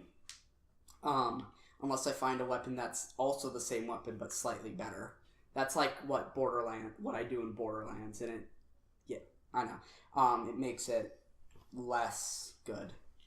My one last gripe with it is there's too much nothing between places. Mm-hmm. It's just a lot of open area to boast that their map size is big. Anyways. Yeah, I just started Breath of the Wild because I got my Switch for Christmas. But the thing with the breakable weapons so far, it's already kind of bothering me, but mostly just because they limit the amount of weapons you can hold. At least, maybe this increases as you go on. It does. But so far, it's like really limited. And just in general, to me, I think like if they can break, I would like to have a ton of backups. But because I can't, it makes it more annoying that they can break. Because then it's like I'll have different kinds of weapons for different kinds of fighting. And if I have one that's like breaking, I'd want to have another of the same kind as a backup. But that also uses up the space that could be for the other different kinds that I want to use. It's also that's kind of annoying. It's also kind of like out of place realism for Zelda. Like it's like it does like usually like is that a bad thing? Usually breakable weapons are there for like immersion's sake or to be resource management is a big one. Yeah, and it's like and then Zelda is so like high fantasy and from what I can tell, Breath of the Wild doesn't really concern. It's not trying to have many sim elements. Also, but you can't craft new weapons. Yeah, and it seems like it seems a kind of a miss. It doesn't seem like it's there to really help Breath of the Wild. It's more there because other big open world games have breakable weapons. Apparently, it's to get people to change up their fighting style and use new weapons, which, from what I've played and what I've heard plenty of other people play, it's the complete opposite. People use the trashiest, easiest to break weapons, even when they have the Flaming Sword +1, because you gotta save the Flaming Sword +1 for a special occasion. It's the same thing as healing items in every RPG. Never use them. You always use the healing spell. It's the final boss, and it'll be like, oh, I'm out of mana. I'm just going to try and rush this and hope that I win. It's like, well, what about the 60 healing potions you have? Nah, I'm saving them for a special occasion. For the real final boss. You know this bitch ain't done. That is true. There's always the 3 secret bosses that you need the healing potions for. Oh god, Persona 4. Game ends 6 times. But no, but from what... Jesus Christ. So when... breakable weapons are kind of my pet peeve in video games. I'm insistent upon this. Breakable weapons are the best in games where you don't notice there's breakable weapons. Mm-hmm. Dark Souls, Fallout New Vegas. They have. Wait, you can break weapons in Dark Souls? Yeah. Yes, but it doesn't matter. Have you ever gotten the durability below like this big? No. No, because it really doesn't matter. It's basically not there. There's also Monster Hunter. Monster Hunter has the sharpness system, which It's is not really good. breakable though. Like you're still able to use it. You just bounce off stuff. Yeah. You get all the way to the end though, you lose. Really? That's true. Yeah. Yeah, if you get all the way to the bottom, you fail the quest. Oh, But I mean, if you're below blue sharpness, then What are you doing? Sharpen. yeah, Yeah, all right. What if you don't have a weapon with blue sharpness? So well, tough shit. So Sharpen. So another great landmark game for the Switch this year. Mario Rabbids. Honestly. Oh, what you mean XCOM? But shit. Okay, you haven't played it though. It is honestly. Yeah, I did. You handed it to me. Remember? I think I let you play one of the multiplayer maps. Yeah. Because you're bad. Anyways, Mario Rabbids, you know how there are those memes where it's like, I would like something good for dinner, and then a guy walks over up to the plate, pulls his pants down, and just craps on the plate? What the fuck are you talking about? Actually, Never seen okay, I'm sorry. No, This is a constant thing I see on 4chan. I've never seen I forgot this meme. people don't Yeah. commonly go to 4chan. Basically, it's like I used to go on Everyone- 4chan, but 4chan is too fucking negative. Everyone Side note. expected crap, but we got gold. Like The this goose game. laid the golden egg. No, it's the episode of American Dad where Roger takes a golden crap. It's like that. But still crap though. No, it's really good though. Like seriously, It's like a fucking turd of gold. basically. 0 times 100 is still 0. Yeah, I mean, But What I'm trying to say is it's mechanically good. The team who worked on it put a lot of passion into it, and the Rabbids like potty humor is barely there. Why didn't There's one or two spots where it's like, okay, I'll let it slide for that, but okay. You get this, that. Ubisoft. you Yeah, get but this. like you could have there's just just one boss in the Ghost Zone, the singing boss. It's so good. Like in the end game, it's hard. Why didn't you just compare this to Beauty and the Beast? so yeah. now can we talk about whatever. Odyssey, the game I assume Carol was actually talking I actually about? have Yes! something. I actually want to have something I want to say about Mario Rabbids. Oh, Jesus. When I was first announced, I was actually kind of mad because I was like, "Oh god damn it, more Mario shovelware! I don't care about this." And it's like it kind of made me mad because I'm going to talk about this more for like anticipation for 2018. But this is great tactical RPG. I think it's being published by Paradox. The BattleTech game. And I was like, can we just give attention to like something that just looks better, like BattleTech? But honestly, at this point, I don't care. I don't care for the game. I'm never going to play it. But I just wish that instead of all the negative attention Rabbids got, people just gave positive attention to like something like BattleTech. You know, because no one gives a shit about BattleTech. It is gonna I don't probably even know have a what that terrible is. launch. First I've heard of it. See? It was at E3. It was at the PC Games thing that nobody cares about. Yeah, because it breaks my heart. Because it's a PC game at E3. When have they ever done anything interesting? Exactly. And it's just depressing. I kind of like the fact that out of all the weird bad crossover games we've been getting out of as of late, that at least Mario Rabbids. Even like Marvel vs. Capcom. Yeah, I mean, yeah, you know what I'm talking about that shit. But like out of all that, like Mario Rabbids, it's the kind of crossover game I like, where it's two things you really wouldn't expect going together and doing something not like interesting. Like Kingdom Hearts? Like like back in like the good old days of crossover games when it wasn't just we'll put this together and they'll fight. Like I love my Raiden versus Raiden. I like my crossover fighting games, but I like also just unique games where it's just two studios having fun. Yeah. That's what I would chalk Mario Rabbids up to. Two studios having fun. Alright, cool. Anyway, moving on to games that actually matter. Damn. Jeez, Carol, I know you like. I know you're like this, but like, come on. But like, why are you like this?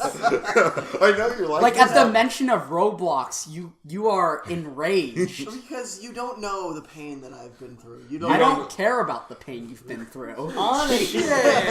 Anyways, This is the day GBG dies. honestly, A brawl the in trailer Scott's hits, room. And I'm here. If I could have a civil conversation about Persona 5, you can listen to Mario Rabbids. No, I'm just fucking with you. I'm sure the game's better Some of than I you give it all credit for. already No, looking yeah. at GBG tomorrow. so Mario Odyssey is fucking really fun. Oh yeah, Yeah, so my game of the year. That was the first game I saw. Like I saw it for Switch, and I was like, "Wow, that looks really fun." But I was thinking in the back of my mind, I was like, "I'm still probably not gonna play it." But then I did. Yeah. 'Cause I got my Switch for Christmas, and that was like the first game I bought. Yeah. And I actually I beat it, and I had a ton of fun with it. And I'm This is- still having a ton of fun with it. This was the first Mario game I was truly hyped for.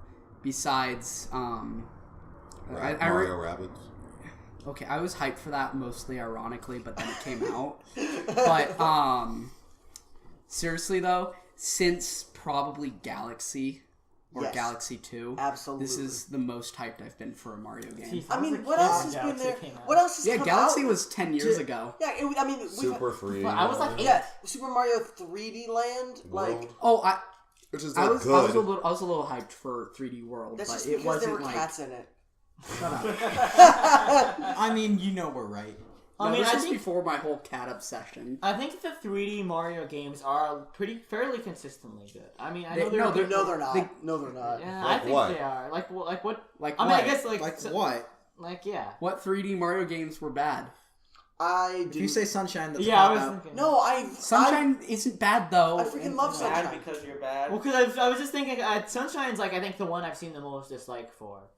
Yeah, I didn't like the 3D. What was the 3D one that came out in the 3DS? 3D Land. 3D Land. World. I forget that one exists. I didn't care less for 3D Land. It was, I forget Mario, about 3D Super Land. Mario 3D Land. I didn't. I- But I mean, I 3D enjoyed Land was it. way I too mean, easy. 3D I Land still- was the only Mario bought it game for I've truly $5. 100%ed. I I've beaten mean- every level as Mario and Luigi and got every coin. and But like, if I that's hate the myself. only 3D one you don't like, that's still like one out of like I don't know A how lot. many. Many. No, So I'm I not would still saying- say consistently good. No, I would still say it's a good track I'd say, record. no, I'd say that they're consistently fine. Yeah, I mean, There's, I think yeah. they have at least a good track Yeah, record the being new Super Mario Bros. Series is kind of where the games went a little downhill. That was no, that was. bet I thought that the Carrie first is one like, was inspired and good. Yes, Especially especially but that then multiplayer mode with that blue shell. but then they tried to do it again and I think again. the Wii one was also like really good. I had a lot of fun After- with that. yeah, as a kid. after I the don't know if fun- I still like I it. had fun with Wii U mostly because it was the first of that franchise that I physically I owned. feel like most people have fun with them. Like they're consistently like, I'm like, Oh yeah, but It's there's like- nothing super special about most of them. And then there was all this It's- stuff on the. Then there was admittedly, also the first one on the DS was DS or was 3DS. New D- Super Mario DS. Bros. DS. That was Oh, just you New know what's Super a Mario game that I Bros. remember That was the existed? original New What? Super Mario. New Bros, Super wasn't Mario it? Bros. 2, the coin one. yeah. Oh. It was good, but it was not like anything How did else. they get 1 million Like coins? not in a good way. Nothing. Decal on the title screen. Or like, New Super Mario How did they get Bros. I really don't like that sub franchise or whatever it's called. They're Also the they're all right, but You just sent me back to 2006. they're all right, but they're not anything special. But I will say, I want an answer. Why do those games have those pa sounds all the time? You just sent I like me back that. to 2006. Oh, pa, da-na-na, da-da-na, like That's why? just kind of I that's just like kind of that, the kinda. the like I don't know. the Huh. squishy 3D aesthetic type thing though. Like that just kind No, of goes along I with know it. I know I there's think- probably Stop reasons. saying why. Odyssey. It's just We're talking about one- Odyssey. one person talk at a time. Yeah. Please. Nintendo, give me an answer. Why the pause? Okay. I'd like to bring it back to Odyssey. Odyssey was actually a game that I was slightly worried about because I'm like, okay, so Mario's going full, like, 3D explorable open world. I'm a... Open world. Yeah, it is. But that's It is. Not full. I mean, not in the same Not- sense as like something like Breath of the Wild. or Skyrim. Or But Skyrim, Like but it's still open got world. individual levels that are like open, Open. that you can explore. It's like but Mario it's not a 64 full- levels, just full like a little world bit. that's open. They're like Yeah. the Mario 64 levels, but they're a bit smaller, but with more content. Yeah, and I was like, I'm worried about the longevity of this game because it's like once you do it, because that's the thing with Mario games. That's like you do it, and then you're it's kind of a one and done, you know? Yeah. It's Odyssey to me is like such the opposite of that because Yes. most of the content is after beating the game. Half Yeah. the content is locked until after you beat the game, and it's The meat great. of the Yeah. game is like I was- after beating it. I was going to talk about that Sorry. because when Jack let me and Carol play Odyssey, at first I'm like, oh, I'm probably not going to be playing it that long. We spent like 4 hours Colin. playing the game, and like, holy shit, we tried getting at least all the moons that we could at the time. We didn't see. At the time, we didn't know. We that didn't there know- were- yeah, we they didn't were know all that you couldn't get all of the moons. We tried getting all the moons that we could at the time on the dinosaur world. We spent hours there, and I'm like, okay, I'm not worried about this game's longevity. I was also a little worried, like, is this going to be as fun as I think it is? And holy shit, yes, it was. Holy shit. Yeah, no, it's great. Honestly, great. Solid mechanics. The movement is Beyond Res- soul. it's it's responsive. it's responsive. It feels more. You have so much more Yeah, you have so much more options than in previous Mario games, and I feel like that's really to the game's benefit. Mhm. Yeah, it was a fucking joy to play. Luigi's not playable. Unfortunately. 0 out of 10. Luigi is not playable. 0 But out of 10. costume. I mean, you can put him in Luigi's outfit. That's basically, Green Mario. Yeah. That's what Luigi is. Holy shit! No. Green Mario. I also I've got another a couple 2 more games, maybe one more after. That's just small little mentions that came out on the Switch. All right, Also. then I would drop those in now. Wait. Also, just hats off to Jump Up Superstar. Great song. I love Oh. Yeah. Hats off. No, the song's just called You Jump can say Up my Superstar. hat is off to you. Oh, we can zoom all the way to the moon. We Okay. should really Let's stop. not. All right, so if we're Okay. dropping smaller Switch titles, Cave Story is still good. Yes. I'm not. Gonna Cave pay Story is still good than $30 for 90% of the indie games that come out in any given year, and that's a reality. Yes. it. Yeah. Anyways, speaking of story, Have you- Golf Story. That game is good. But it's seriously. about golf. But is it as good as it's- Ninja Golf for the Atari, whatever the number is? It's less about golf and actually and more about story, which is Do what? pretty cool. How much? it doesn't have It's a a sports good. anime. So What? it doesn't have good. It's like a sports anime. Yeah, kinda. So it's not focused on good gameplay like Ninja Golf. So give me a percentage here. Ninja Golf How is much good, you percent liars. of golf, percent of story? I would say, well, okay, no, the golf is part of the story. I'm saying Then actual I'm golf not game. playing. Are we actually having this conversation? If that golf percentage is above 5, then I'm Anyway, I'm not Any getting a other? Switch. Any other? Dude, play Golden Tee, you whiner. It's good. Golf games are good. Binding of Isaac Afterbirth Plus. This game made me a bad person. It did. Yes. I obsessed because I was trying to 100% this game. He even tried pawning off the work to me. Yeah, on a road trip up to LA, I gave him the Switch and told him I think I was like, you can play Breath of the Wild if you beat this one character on hard. Mind you, I don't like roguelikes, and I definitely have no experience with Binding of Isaac. Wait, so is Yeah. it just the same game? It's the same game, but it's portable. It's good. Let's do it. Cool. I'm trying to think. There's Arms? yes, Arms. Kid Fantastic Cobra! fighting game. No, Kid Cobra does not deserve existence. He's the most buffed character, and I hate it. He's just mad that I beat him every time. Mad that you're bad.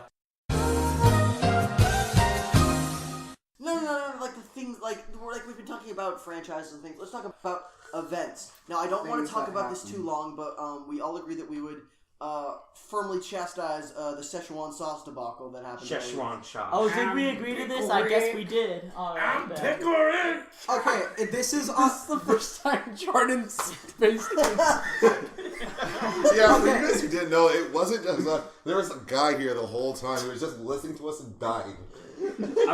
Listening to us napping, and then the minute he screamed out Pickle Rick, he threw his hat off of his face. Don't worry, I'm keeping this all in. I'm Okay. Pickle Rick.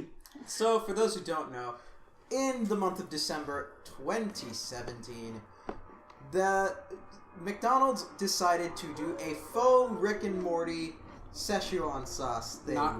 They didn't contact No, Cartoon I Network said- or anything. I Or said faux. Adult Swim. Yeah, I know. That's I was adding on. They Well, didn't it's their own contact sauce. Adult They can do whatever they damn well want with Yeah, it. so they decided to bring it back. However, how they brought it back was very untactful, and the Rick and Morty fans did not add on to this because there were lines outside of the McDonald's due to McDonald's understocking each specific, we're talking maybe... Place. We're I'm saying numbers here. I think I remember hearing it was 20 areas throughout the United yeah. States. I thought you were talking about amount of sauces because each place got about Like 5 or 6. Yeah. So we're talking about 100 packets of Szechuan sauce Total. max. Or total, actually. Throughout the whole... Throughout Basically the for country. the whole country. No, it was great. I saw a story about someone who got a Szechuan sauce packet. This lady in Detroit sold it and bought a car. Not fucking kidding. Yeah. Yeah, That happened. someone was opened it up at the store and Selling big people- nuggets for $5. They were selling dips for It was 10, I think. Was it 10? It was 10. They were selling dips of the Szechuan sauce. You get to dip your glorious golden nugget into this magic sauce for $10. Keep in mind, for $10 Totally you can worth buy a giant bottle of this sauce at any Asian grocery. Let's just say, the Rick and Morty fans who abuse the McDonald's workers are fucking cancer. Yeah. Yep. And let's just hope that this never happens again. Yes. All right. Szechuan sauce. Oh, wait, I have the a thing to hustlers say. win. Okay, so like part of the conspiracy time, game theory time. Let's do this. They released very little to sell more just food in general because like I came all the way to McDonald's, might as well buy a couple nugs, In maybe the a middle small of the chaos. fries. Yeah, exactly. In the middle of a But fucking riot. they've got a new Mulan movie coming out, and the meme sauce was created for the original Mulan. Also, I'd like to. Oh no. I So- also like to add on that they did state that in the winter of 2017, mind you, there would be more Szechuan sauce. You mean 2018? No, it was supposed to be last year. Oh, you also said this happened in the December Yeah, you of last did. year. Didn't it happen early December? No, No. it was way earlier. They Oof. said in early December there'd be more Szechuan sauce. I'm sorry, Shush, I messed that part up. It was earlier, but they did say early December 2017 there would be more sauce. And there wasn't? There has not been any Szechuan Mention. sauce. There hasn't been any mention. There of hasn't it. been a single fucking mention. Also, I just want to say I did go. Me and Ronnie went. We went, but we did have a hilarious experience where a dude came in through because the McDonald's we have in Santa Cruz, it has two doors Yep. on each side. Guy comes in one way. He says, "Hey, do you guys have the Szechuan sauce?" The worker's replying, "No." He yells "fuck" and exits out the other door. So it's just like boom, boom, boom. He's You out. got the sauce? No. Fuck. That's how he was. And you just leave. That sounds like me. Was that me? Was that me? That No, sounds like that me. wasn't you. All right. No, he had dark hair. All right. Let's move on to. Oh, Let's move on. eating Tide Pods. Okay. Can I No. stop? No? Don't All do right. it. All right, guys. Everyone I'm just wants gonna say to this now. Can we eat pause real Tide quick? Pods. Can we pause the recording? Welcome back. All right. So, a lot of other interesting things happened this year. Capcom in particular made a lot of very smart decisions. 2018 is going to be the year Not of the Cap localizing God. Cap God. DGS. Not localizing Double Cross. Yeah, so they, they continue to shit on Monster Hunter and Ace Attorney, but, who cares? Honestly. So, Mega Man! Mega Man! Mega Man, fight to save the world!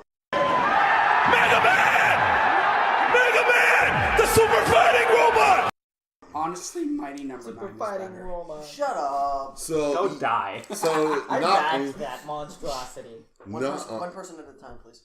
So not only did we get an announcement for another Mega Man game, another classic Mega Man game, and not just something that's going to be doing the hey, we're an NES game, but we're not. It's a legitimate step forward in the franchise. 3D graphics that look good. 2.5D. Yeah, and not only that, but we're also getting an amazing Mega Man X collection. That's not the only really actually like hype collection they're announcing. They are going to be releasing 12. I believe it's 12. Classic Street Fighter games, all for $60. Street Fighter 1, Street Fighter 2, Street Fighter 2, Street Fighter 2, Together for Street Fighter 3, $60? Street Fighter 3, Street Fighter 3, Street Fighter Alpha 1 through 3, All together for $60? all together. Oh yeah. And- Unlike boxes. on Switch, Ultra Street Fighter 2 is like $40. Yeah, along with they're going to be adding an online server for some of these games. So revitalizing the online scene for many of these games, or for some cases, giving these games an online scene. So the MCC for Street Fighter. Yeah.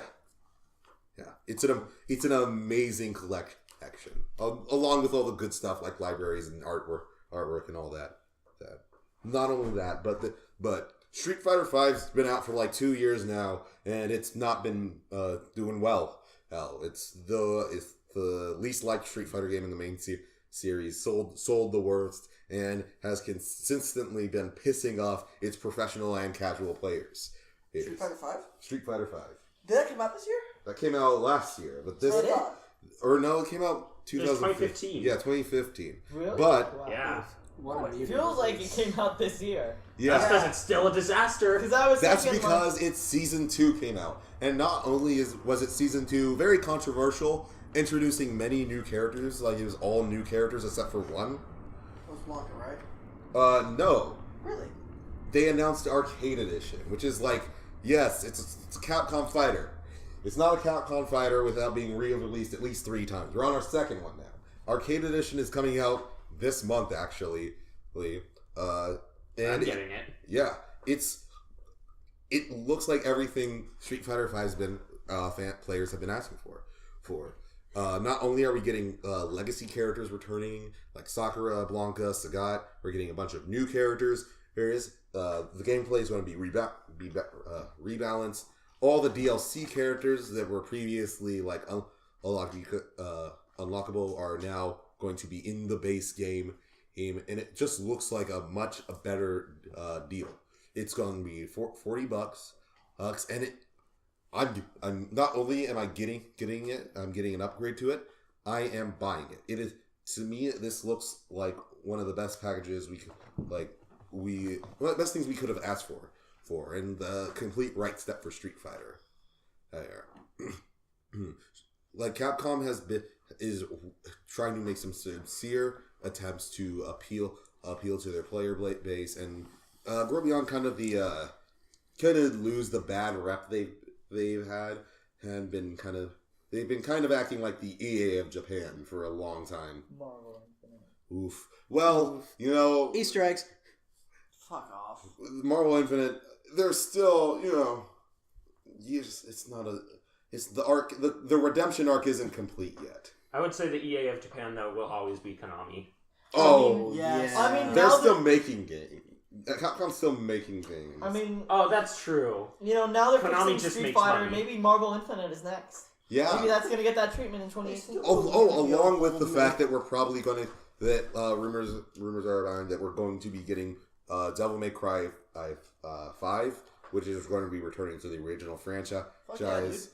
And they're actually also it's a rumor, but it's basically confirmed that we're also getting people who worked on Dragon's Dogma to also work on it. So Awesome. Anyway, 2018, Year of the Cap God. yeah. Monster Hunter World, that's happening too. Yeah. So while Capcom made some pretty good decisions in terms of how they handled their upcoming projects, a lot of video game companies did not do that. And I think one of the big tentpole things that we've noticed this year is loot boxes and how they've invaded our wallets. Not mine. If you pay I don't pay for that shit. Yeah. Well, they've invaded my wallet. Let's just say that. Actually, no, you're right. I kind of gave in to the meme also with TF2. Loot boxes. This 2017 was the year of the loot box. Which You're is the such a shame rooster, because it was you're such the a loot great year box. for video games. It was such a great year for video games. And there were so many games that could have been. I mean, all right. What major tentpole games had them this year? Call of Duty had it. Call of Call of Duty. Duty, TF2 Battlefield. basically Battlefield? TF2 because the new Battlefront. update added a lot of new stuff with boxes. Battlefront 2. Battlefront, 2. obviously. Did Battlefield 1 come Shadow out of this year? War. Jesus Christ. Yeah. Did Overwatch Battlefield 1 still? come out Yeah. this year? Or no, it came out last year. Okay, well, Battlefield 1 DLCs came out this year, so Yeah. I mean, I guess you could count that. It's still a very active game. Yeah. Overwatch still pretty active. Overwatch. Oh, CSGO is still pretty king, even though people say PUBG is killing it, which PUBG also has loot boxes. Yeah. PUBG. I haven't even looked at loot boxes. Injustice. Bless your heart. The best Injustice, costume oh is my the no god. costume. Injustice 2. Exactly. Injustice 2 had probably the worst Did it implementation- have loot boxes? Yeah, it had the worst implementation of loot boxes that I've personally But played. Swamp Thing, It has man. one of the better ones that I've seen. It's insane. That I have personally played. Yeah, because here's the thing. And I'm going to say that loot boxes in AAA games that you have to pay for, are always bad. People have been defending this, saying, "Oh, you just can't pay for it. Oh, you're just jumping on the bandwagon. All you are is a Jim Sterling listening to fuck, who just doesn't like having their own opinion. You're just jumping on the bandwagon of hating loot boxes. Listen, guys, loot boxes are harmful to you and to the games industry. To the game industry, if you're thinking about defending loot boxes, don't. Because even the best loot boxes is anti-consumer. It is the people who do not like loot boxes are fighting for your right to have all the content in the game without paying for it. Think about whose side you're on. I think the only time loot boxes are ever okay, and even then, are free-to-play games. Exactly. Agreed. Again, TF2. So I brought it up. Okay, I disagree because I think loot boxes are a moral thing, like gambling, and there have been plenty of people who've been destroyed by like gacha games are a great example of technically free-to-play games that require a lot of. I mean, a gacha roll is basically a loot box, but it's called different because it's a different genre and. I'm not sure. There was this guy who got sent into like I want to say $20,000. No, it's like $15,000 in debt over gacha. Oh well, this is an old story from like a couple years ago. But that Chinese couple that sold 2 of their kids into the black market for their mobile games. Are you serious? Gacha and loot boxes are terrible. I am not joking. Are you serious? No.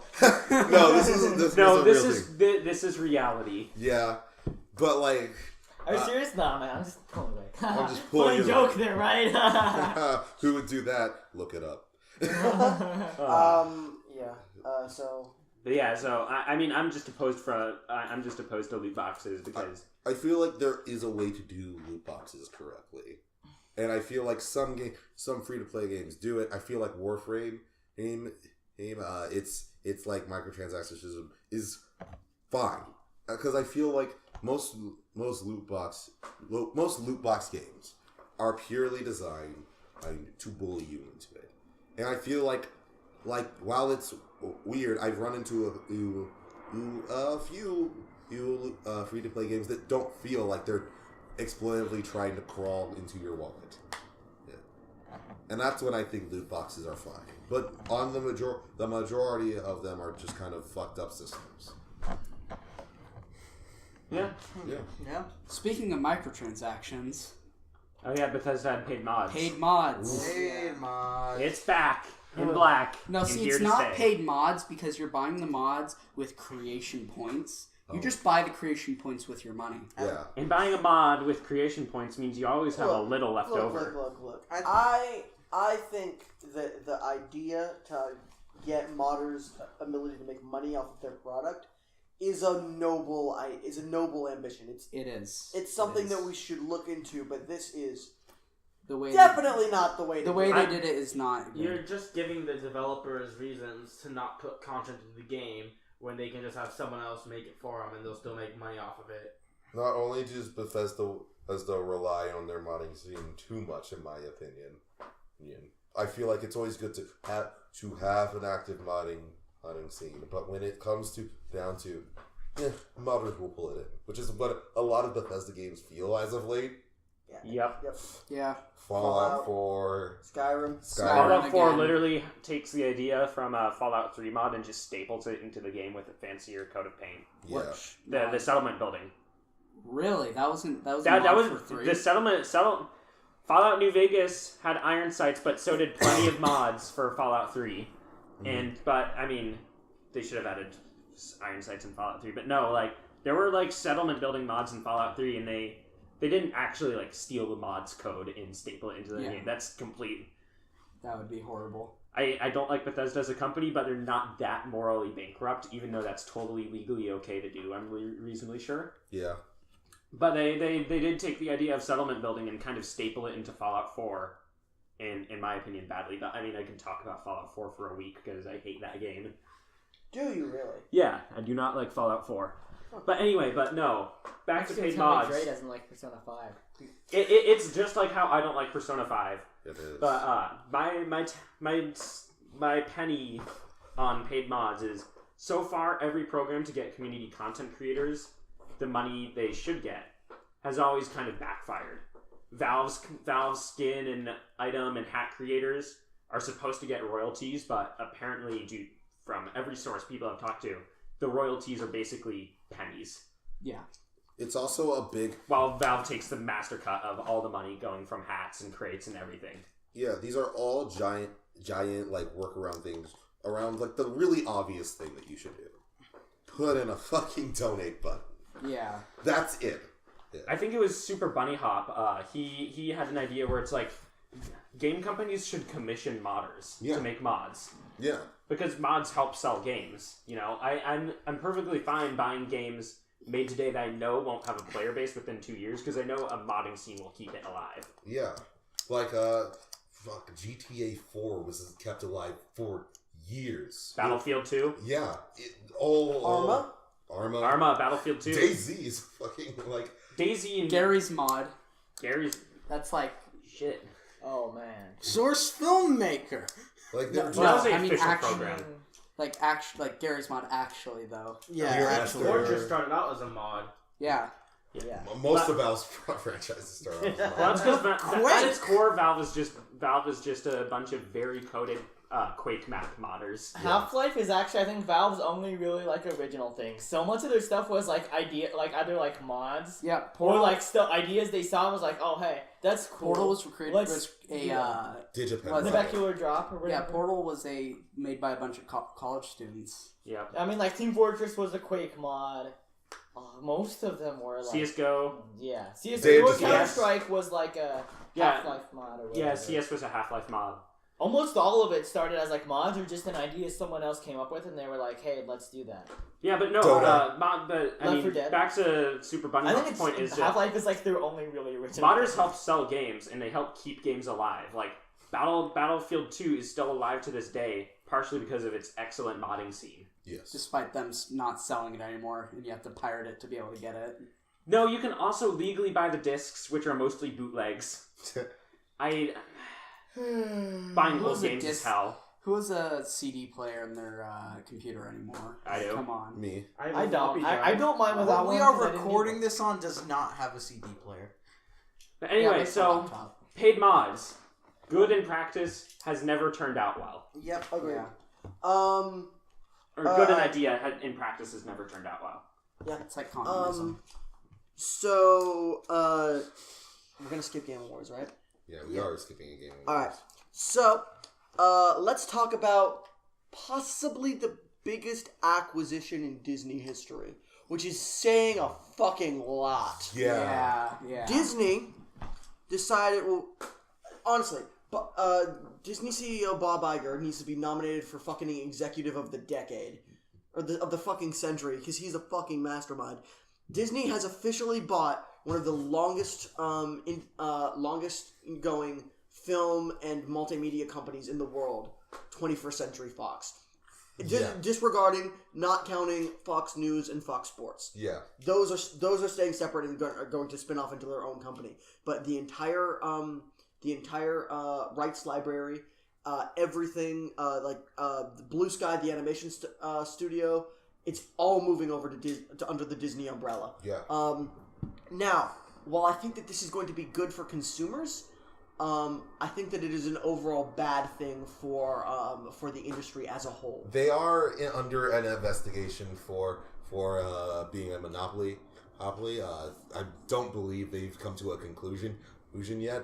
Disney might not keep Fox, depending on how they rule, but I'm pretty sure the judges will suddenly just materialize a nice new house, and everything will be fine. Yeah, I was about to say the last major successful antitrust thing was breaking up Bell Telephone back in the 80s. Yeah. Which is hilarious because Well, the parts from breaking up Bell Telephone have eventually reconglomerated into Comcast and Verizon and everything. Well, they did stop the AT&T Time Warner merger. Oh, that was true. They did stop AT&T and Time Warner. But Thank God. Yeah. But yeah, I mean, It's a fucking. I think the difference here is both of those are like telecommunic. A lot of big antitrust examples are things like public utilities, resource extraction, that kind of Sit down. that kind of stuff. Disney at its core doesn't sell any like tangible product. What it sells really is like culture. It sells sells media. joy and happiness. That's what they say, but is it true? I mean, they sell cruises. And I mean, Star Wars didn't provide many people joy this year. Yeah. Yeah. Anyway, Yeah, but so I'd be curious to see how the antitrust thing goes, but I think they're going to end up keeping Fox, and King of the Hill is going to be locked into the Disney vault. That's hilarious. I'm I telling think- you, they probably just did it so that they can put the 20th Century Fox logo at the beginning of every Star Wars movie again. Well, I mean, That's I'm pretty sure probably sure they actually now have the original like theatrical cut of Star Wars through some Dude, weird they're gonna thing. and because George Lucas, I think he made Fox agree that they would never release those, but Disney probably didn't. So we're gonna get Disney doesn't care. yeah, we're gonna get our theatrical releases, fam. Yes. Also, Ooh, I've never actually seen them, so this is great. right, I'm thinking maybe right now they're not going to be deemed a monopoly, but eventually it's going to be too hard to say no. No, but you know what they're gonna do is they're gonna split into another spin-off company, and then Yeah. Well, what happens with antitrust is the company gets broken up. Yeah. they're gonna That's all that's going to happen. Is Disney is going to probably be split into Disney Animation and Disney Movie Magic or something weird, which is all their live action stuff. Hungary. Like reverse trying on. Yeah, but okay. Enough of the talking, the unfun legal stuff. Let's talk about what everyone really cares about: murder. Bobby Hill in Kingdom Hearts 3. Exactly. What are we actually trying They're to gonna segue cancel into the here? I'm Deadpool not sure. cartoon what and are we give a trying to license to Titmouse. What are we trying to segue into? The fact that The Marvel Cinematic Universe gets the X-Men and the Fantastic Four. Wait, what about net neutrality? Oh, yeah. That kind of happened. Oh That just fucking This is die. Folks, doesn't for the matter. podcast, Fight's not over. net neutrality isn't dead. It's still going through the courts, and it's still possibly going through Congress, although I have no faith in Congress and little faith in the courts. But the fight's not dead, so stop saying net neutrality is dead, because people did the first time this came around, and that's kind of how we got into this mess. Yeah. Is because there weren't enough people in the time in between the last two net neutrality things actually pushing.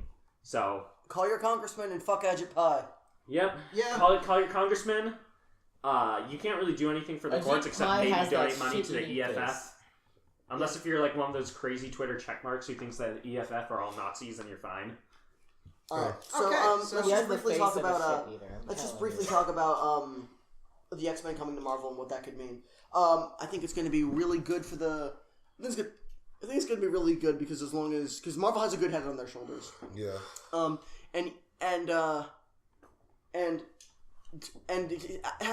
they've seen the type of money that a rated R superhero movie can make by the other studios, and so I hope that they don't have their rose tinted glasses on, and that everything's going to be hunky dory if we just grab all of these franchises and just make them the way that we've always made them, because when you with a property like Deadpool and to a lesser extent Wolverine, you can't do that.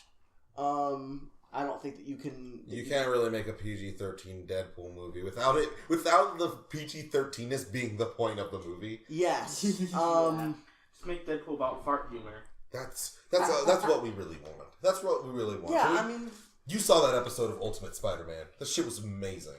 Actual art. The whole movie, Deadpool's just waiting for the right time to use his one F-bomb. Oh my god, okay, that's a good joke. Okay, that's Yeah. actually... And then he's like, I gotta say that F-bomb for the right time because it's PG-13. Wolverine's like, what the fuck are you talking about? no, you ruined it. Yeah. I read this idea a long time ago and I loved it so much. I want this to be a thing. That's so good. Him saving the one day. He's saving Wolverine. Never mind, Marvel. Make that PG-13 Deadpool movie for that one joke. Yeah. It would be and so also good. Fantastic Four coming home. About It's so- fucking time. Oh, that is like that when And we're not gonna get the shitty Doom movie. Oh my god! I forgot they were planning on doing that. I don't Yeah. know what movie. A Doctor Doom solo movie. Oh, I thought we were R-rated. talking about like Doom, like No, we're still getting. No, there's a Warhammer 40k movie. Don't worry. Jesus Christ. Anyway, that wraps up for the most part. Our events. Just our event here and recap. So let's all go to the final segment of the extremously long evening, and talk about Jesus, what we're this looking. podcast is gonna kill me. This is never coming out. My notes are faded. Dude, my don't notes even know were where so mine bad. are. I had to redo them over. They were like barely visible, and now my thing is fucking ripped in 5 places. Okay, anyway, so Mind you, it's let's only get- been 4 hours. yeah, Guthrie, you 3.5. start, and we can if we everyone else pipe up if you have the same thing on your list. Yeah. Oh, are we doing these finally? Cool. Yeah, we're finally doing the good part. Where's mine?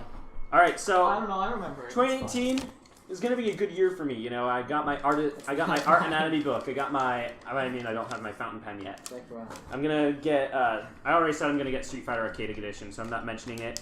So, what I'm looking forward to in 2018. First, Dragon Ball Fighter Z. My man. Yeah! See, this is where we would start singing Dragon Soul, but Toei Animation has copyright claimed this video. Yeah. So instead, we're gonna sing the version from the ocean dub. No, we won't. No, we won't. But yeah, Dragon Ball Fighter Z. You know, I played a little Xenoverse. It's pretty cool. It's not. But Okay, look, as someone who's played through all of Xenoverse, it's not. It tries to be Dragon Ball Simulator, and it's not even good at that. How's it's that like, random loot drop? oh, that was added in later. I haven't been experienced. I haven't done that yet. Okay. No, but it's basically, it tries to be, we're like the premier Dragon Ball simulator, but like we already have fucking Budokai 3, and you can't even do asymmetrical, matches, and which is fucking bullshit. But the worst part for me personally is that when you do the expert missions, whereas everyone groups up on one boss, you can only pick. You can't pick your allies if you're doing it offline. It's only you, and then you can pick whatever character you want to do, and then a bunch of random fucking OCs and other shit. So you can't be like, I want to play as the Z Fighters fighting a boss. You can't do that, and it fucking sucks. And I'm talking about a game that came out 2 years ago. anyway, so Dragon Ball Fighter Z, the Dragon Ball fighting game we've all been looking for, made by ArcSys. Looks beautiful. Oh my god. Such glorious art. At some point, you cannot tell whether it was not drawn. Yeah, it's. Just I never thought I'd see a better 2D fighting game than Budokai 2 or Budokai 3, and even that isn't a full 2D game. This is probably looking like to be one of the greatest Dragon Ball games of all time, and that's saying something. There's some damn good Dragon Ball games out there. God King Yamcha. I know! Master of the Wolf Fang Fist! Yamcha looks so fucking good, and that makes me so fucking happy. They just need the death panel. Honestly. Honestly, I can't, at this point, I have a hard time seeing how they could fuck this up. And then I already kind of talked about this with Capcom, but Monster Hunter World, Mega Man 11. Woo. Not as much, yes, but Monster Hunter, yeah. Mega Man is good. You thought? Yeah, But no, I'm not sure if anyone here really cares that much, but Wes Anderson's upcoming freaking stop motion movie Isle of Dogs. Oh, wait, I thought that already did that not come out? No, it's coming out in March. Awesome. So really looking forward to that. That looks great. I saw the trailer and I was like, it's Wes Anderson, and then it's like, oh, Wes Anderson is in the credits. Battletech, I already mentioned this earlier too, but I mean, it's gonna be a tactical RPG, just like, I'm not sure how similar to XCOM it is because I've never played XCOM, but it's about giant robots. Tannenberg. So, I'm not. Who here plays Verdun? I played it once. Literally fucking no one. Played it I once. played like one It's round that of it. one World War I game. I fucking love it. It's the Battlefield best. 1? Shut up. But anyway, Tannenberg is going to It's got focus that all on the Unreal Eastern Engine Front. stank. Finally get to use a Mosin. Finally get to use a Nagant. It's going to be great. And then My Hero Academia is coming up. Yes. The next Berserk chapter, Yes. January, whenever, cannot come soon enough. Thunderbolt Fantasy Season 2. Literally started this year, start of college, I was like, watching the dumb Chinese Kung Fu puppet fights on YouTube. That was the dumbest thing ever. Found out there's a whole show written by the same guy who did Psycho Pass and which I haven't seen, and Madoka Magica, which I also haven't seen. But I just know the guy is balls to the walls crazy. So I decided I'm gonna watch this kung fu puppet show. It's gonna be terrible schlock. I'm gonna love it. And then it's not just terrible schlock. It's genuinely extremely good, and I fucking love it. Watched Thunderbolt Fantasy. The movie just came out. Still waiting for that. Wait, and then season 2 is also coming out. Is that similar to is that like Wulong Warriors? Same company as Wulong Warriors, but it's not dubbed. Okay. Warriors. Oi, oi. So yeah, that's what I'm looking forward to. Guthrie said all my stuff. All right. I'm sad. Alright, so, Well, we won't get to you. Yeah, don't. Oh, it's gonna flash. yeah, alright, fine. Alright, so, Guthrie, you talked a little bit about Dragon Ball FighterZ. That's the number one thing I'm looking forward to. But in the same vein of that, Dragon Ball Super, I know no one here watches it because you're plebs, but... Listen, I'm in the middle of the original Dragon Ball, okay? No, you have an excuse. Ronnie. I just think Dragon Ball's bad. Oh, Shut up! No, Dragon Ball Super is, we're getting close to the end of the Tournament of Power. And it's, this arc narratively hasn't been super engaging, but the fights have all been really good. But now we're starting to get to the meat of the story, which is really, so I'm excited to see how that plans out. Also, we're getting a brand new Dragon Ball movie that's going to tell the story of the original legendary Super Saiyan. Before you say it, no, it wasn't goddamn Bardock. Goddamn. This was Broly. It's fine. You can be wrong. I hate you so much. So that's what that is. But for now, I want to talk about the other, probably, you know what, this is the real biggest thing I'm excited for. The MCU is going to be fucking great. Because number one, we have the number one movie I've been anticipating of this whole thing, even more than Infinity War, Black Panther. Yes. I'm so hyped for Black Panther. It's going to be the shit. It is. Amazing cast. Yeah. Looks like that they're doing the source material Beyond Justice. I really like what they're doing with Black Panther, and I'm super excited to see that happen and happen well. Looks like an amazing science fiction movie. Exactly. I super dig the whole Afrofuturism thing they're going for. I'm really into it. And then we got and then of course the big one, the Ant-Man 2. Ant-Man 2, exactly. That's it'll what I be meant. fucking No, amazing. it's Infinity War. Okay. It's Avengers Infinity War. We've been waiting for 10 years to see this fucking movie. It's a bad movie. I'll kill you. Oh, Jesus. No, we've been waiting. No, I enjoyed it. We've been waiting for 10 years to see this goddamn movie, and I if it's couldn't bad? be more ready. If it's That bad, would be I would kill hilarious. myself. Because literally, the only reason literally, that's what's the half point? the reason I haven't killed myself so far is because I need to see these fucking movies. Yeah. I mean, I'm just wondering what really bad thing Thanos is doing in the first 5 minutes. Personally, I think saying the N-word. Yeah, honestly. I think it might be saying the N-word. Saying the N-word is No, going to be he's really gonna- bad, really controversial. He's gonna use the reality gem to bring back Quicksilver and then immediately kill him again. That'd be the best He's going thing. to tell kids to smoke. Only you can create forest fires. No. See, this is 20. Oh wow, He's this gonna is kill the 2018. No, he's gonna tell kids to vape. Oh, anyway. Thanos is going to dab. Yeah, cancer. Anyway, that is what I want to see. Now, Dre.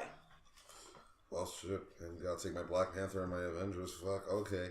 Well, My Hero Academia, or said, I've talked about it a little bit before, but Street Fighter Arcade Edition. Yeah. I am really into Street Fighter right now. I am intensely passionate about this franchise, and fucking Arcade Edition looks like everything I really want in my Street Fighters, namely Sakura. That is all. Code Vein. I am a Dark Souls whore, and I am also a It's fucking not for Dark weeb. Souls. I forgot also- Code Vein is coming out. Oh my god. Yes, I also love vampires. So, Rosario X Vampire. let's put all of that shit in one game. Yeah, I'm fucking down. Devil May Cry 5, probably not this year if I'm being honest, but I'm excited for it to What be... if it's DMC Devil May Cry 2? I'm Cap God is Cap Satan, and I'm castrating myself. Yeah. No, it's probably not. Yeah. That game sold so pretty badly. Ronald Weasley. I'm looking forward to continuing Doctor Stone, which is an amazing manga. Hey, I should have said that. Me too, but I haven't. Because yet, I'm the so. freaking admin of the Discord server, just like you and Scott. Yep. And number one is whatever From Software showed at the Game Awards. Bloodborne cards. Whatever it is, Bloodborne card. I'm buying it, and I'm super Wait, excited. so it's like Bloodborne but a racing game? Yes. No, That's it's a meme. actually a Honey Pop That's a clone. meme. We don't know what it is. Dude, Honey Pop clone, but it's all Dark Souls characters. Dude, I'm bosses. down. Dark Souls bosses, but Honey Pop. I'm so down. Dude, I date Solaire every time. Wait, is Honey Pop 2 coming out this year? Yeah, I it think- is. Oh my god. You know what else is coming out this year? Risk of Rain 2. Oh my god, that But one a looks good game's coming out this year. Honey Pop too. Alright. Okay, number one game of the year, Honey Pop 2. Yeah, sorry. Ronnie, go ahead. Alright, so I think I have pretty solid picks. The first, I'm gonna come out and say it in order of what games are coming out in release schedule. So first, February, Under Night in Birth EXE Latest. Yo! I am fucking hyped. I have been playing it with Carol and Dre. We have been doing sessions throughout each and like whenever we can, basically. Holy shit. Arxis is god. Arxis is fucking amazing, and I think this is one of their most solid fighting games. Oh, yeah. Yeah, it's fucking great. It's more Under Night in Birth, just what we need. It's getting an English dub. If you like Guilty Gear or a tryhard. Well, listen, have you ever Only if listened you're to the using Guilty Gear soundtrack? Huh? Have you ever listened to the Guilty Gear soundtrack? What though? about Innocent? Literally Gear? only the good thing about that game. Yeah, I like it. Okay. I haven't played Guilty Gear, so I mean, but I like gotta it say more- the I like soundtrack Under is Night in good. Birth way more than Blaze Blue. Yeah, Under Night in Birth, we're just getting more of it. We're getting an English dub. We're getting a story mode, more characters, more stages, more music. More titties, more action, Yes. more combos, more everything. Exactly. And then after that, More we're- titles. More in birth. Is it And inbirth, after like the that- ingrown hair? No, that's an ingrown hair. Yeah. You should probably get that checked out, buddy. Oh yeah, I really do. In-birth is like when the womb releases a baby into No, that's another womb. that's unbirth. Okay, I'm so sorry, Ronnie. after that, we have Travis Strikes Again. Holy shit, more No More Heroes. Literally who? Literally, what the fuck? No More Heroes. Yo, what the heck? You don't know about my obscure, whatever it is? God, you Man, haven't I have played pl- Dai Gyakuten Saibon? God. I played... Dude, I gave you a copy of No More Heroes 1. Dude, I was listening to Normal Hero soundtrack before I knew you. Fuck yeah. Anyway, I played through 1 and 2, and this is the game that's making me get a Switch. Travis Strikes Again, man. It's not No More Heroes 3, but I'm fucking excited. And finally, just because I'm hopelessly optimistic, and I know it's not actually gonna come out, but I'm gonna keep lying to myself anyway, Kingdom Hearts 3. Oh, Death man. Stranding is gonna come out before Kingdom Hearts 3. Oh, yeah, definitely. Yeah, that's what I got. Alright. Yeah, that's cool. Yeah, I'm excited for My Hero Academia Season 3. There may be One Punch Man Season 2. I don't know if that's happening. That's gonna be That's happening. the bullshit with them firing like the director and a ton of the Yeah. key people. But I'm optimistic. One thing I'm pretty excited for, unironically, is Shrek 5. Wait, there's a Shrek 5? Oh, yeah. Yeah, Shrek it's final in chapter. It's not the development. final chapter. It's either coming out, I think, late this year or early next year. Monster Hunter World. That's pretty good. I'll be the only one in my friend group playing it on PC. I'm 'cause getting it everyone on hates PC. me. Okay, Guthrie, I love you. I don't have a PS4, dude. Of course I'm getting it Yeah. on PC. I'm trying to think what else. The My Hero Academia fighting game on Switch. That's Oh. gonna be good. Yes. That's gonna be good. Yeah. There's also a Black Clover game, but I mean, I don't know how I feel I'm about trying that. to think what else there is that I'm excited for. Get that voice actor. Yeah, that's about it. Yeah, Scott. Is it my turn? That's Yeah. cool. Okay, the first thing for me is definitely Ace Attorney. Oh wait, actually no, I do have one more. I know. I guarantee for sure. Like, just quote me on this. Mother 3 is releasing this year. Oh god damn it! You're right. Anyways, You have the January 11th Nintendo Direct to bank Ronnie, on. it's not gonna happen. Watch, you say this, and then it's gonna happen, and then you're gonna be like, "Holy shit, I was wrong." Wait, Why- what? I'll be happy. Why do to be people wrong. even want Mother 3 to come out? Do you really want the Tree House to translate Mother 3? I can't wait. Guthrie, No, we'll you wait- see, we'll- the we'll guy wait- who wait till- translated Hey, it guys. also works at Nintendo, translating already. But also, gonna sound good in the audio later. Yeah, no. Anyways. yeah. Anyways. The Tree House is going to reference dabbing in the translation. Is it my turn? better. Is it my turn, guys? No, it's Yeah. not. Yes. Sean's Yes. turn. Go, Scott. Scott. Okay, the first thing, Ace Attorney coming to Switch. That's probably this year because it's been a yearly release, at least in Japan, for the last couple years. Because DGS was 2015, Spirit of Justice 2016, and DGS 2 was 2017. So probably this year. And I'm really interested because the Capcom producer Ashiro, who does Ace Attorney, said that they're making something Ace Attorney fans will be happy about, and I have no idea what that means because They're never happy. because I don't know. There's nothing specific that everyone is like unanimously wanting aside from a DGS localization, which isn't this because this is like the Japanese like producer, not the localization team. Well, But maybe the Japanese fans have been more vocal. I don't know. If it's what I want, maybe then the it's original writer's coming back. If it's he does DGS. Well, maybe he'll do like a main series game again. He doesn't want to, Obviously, it's a Rabbids Ace Attorney crossover. Oh, that would be amazing. I would play it. Okay, that actually sounds pretty good, and I despise the rabbits. But if it's what I want, it's like a reboot with like completely new characters and stuff like Apollo Justice was going to be. But anyways, I don't know what that is, but I'm excited and I want to know what it means and what it's going to be. My next thing is Hero Aka Season 3, like everyone said, same shit, really hyped. Then Hunter x Hunter is coming back. Hey. The day before my birthday, January 29th. Don't you mean Hunter x Hunter? No, I mean Hunter x Hunter. But I'm pretty hyped for that. Really liking the current arc. And One Piece is going into the Reverie arc, and I think the Wano arc this year, and that's cool because they've been building up to the Wano arc for like several years now. And that's it for me, yeah. Alright, so for me, I'm looking forward to Monster Hunter. I'm looking forward to Say your name. We introduced him, you jackass. I mean, Jordan, speak. every time I've talked, I've been at a different position around the microphone.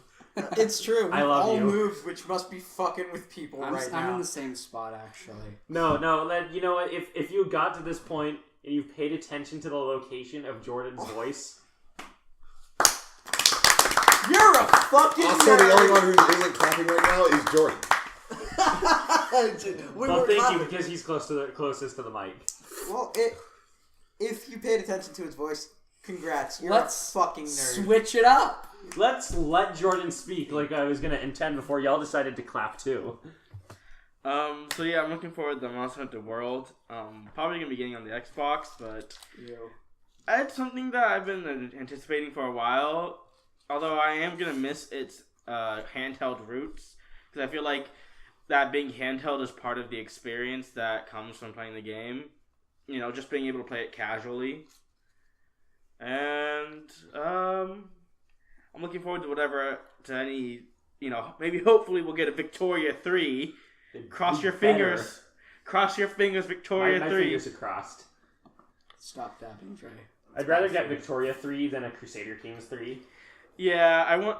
Like, Victoria 2 has been out for so long, and they haven't done anything with it. And it's such an interesting time period. Yes. Or maybe an EU 5 would be fine, too. But, other than that, I'm just gonna keep playing War Thunder. And yeah. Alright, so And if you've stayed around for this long, I applaud you. You deserve a medal. Here, have it. This is like that one scene in Evangelion where they're all clapping for Shinji. Yeah. Congratulations. Congratulations. Thank you for listening to us bullshit for 4 fucking hours. All right, guys, we're It's gonna gonna be we're less just gonna than post. It'll be 3.5. we're still just gonna do that scene. Congratulations. Congratulations. Congratulations. Congratulations. Well, Alright, enough of their internet cookie. So, thank you for watching the Geeks by Gaslight and listening to this entire thing. Holy shit. Maybe this revitalization will last more than 2 episodes. No. Ronnie, I'm looking at you. If this doesn't get uploaded, I'm murdering you. I'm gonna walk over to Crown College and I'm gonna stab you to death in your sleep. I swear on my Alright, Can we save this to before finals? Of course. Okay, thank you. Not that cool. Yeah, thank you. Yeah, so this has been the Geeks by Gaslight Year in a Review. We have been gone for a insert absurdly long amount of time here. Been gone I'm not for editing more that than in a year. post. Yeah. Hey, Drake, I think But basically how about that everything Persona should 3 be cut. dance off. Yeah, what about Persona 3 dancing all night? I quit! We have lost Dre. Well, we here from the Geeks by Gaslight wish you a very happy new year and a very successful one. The Geeks by Gaslight will return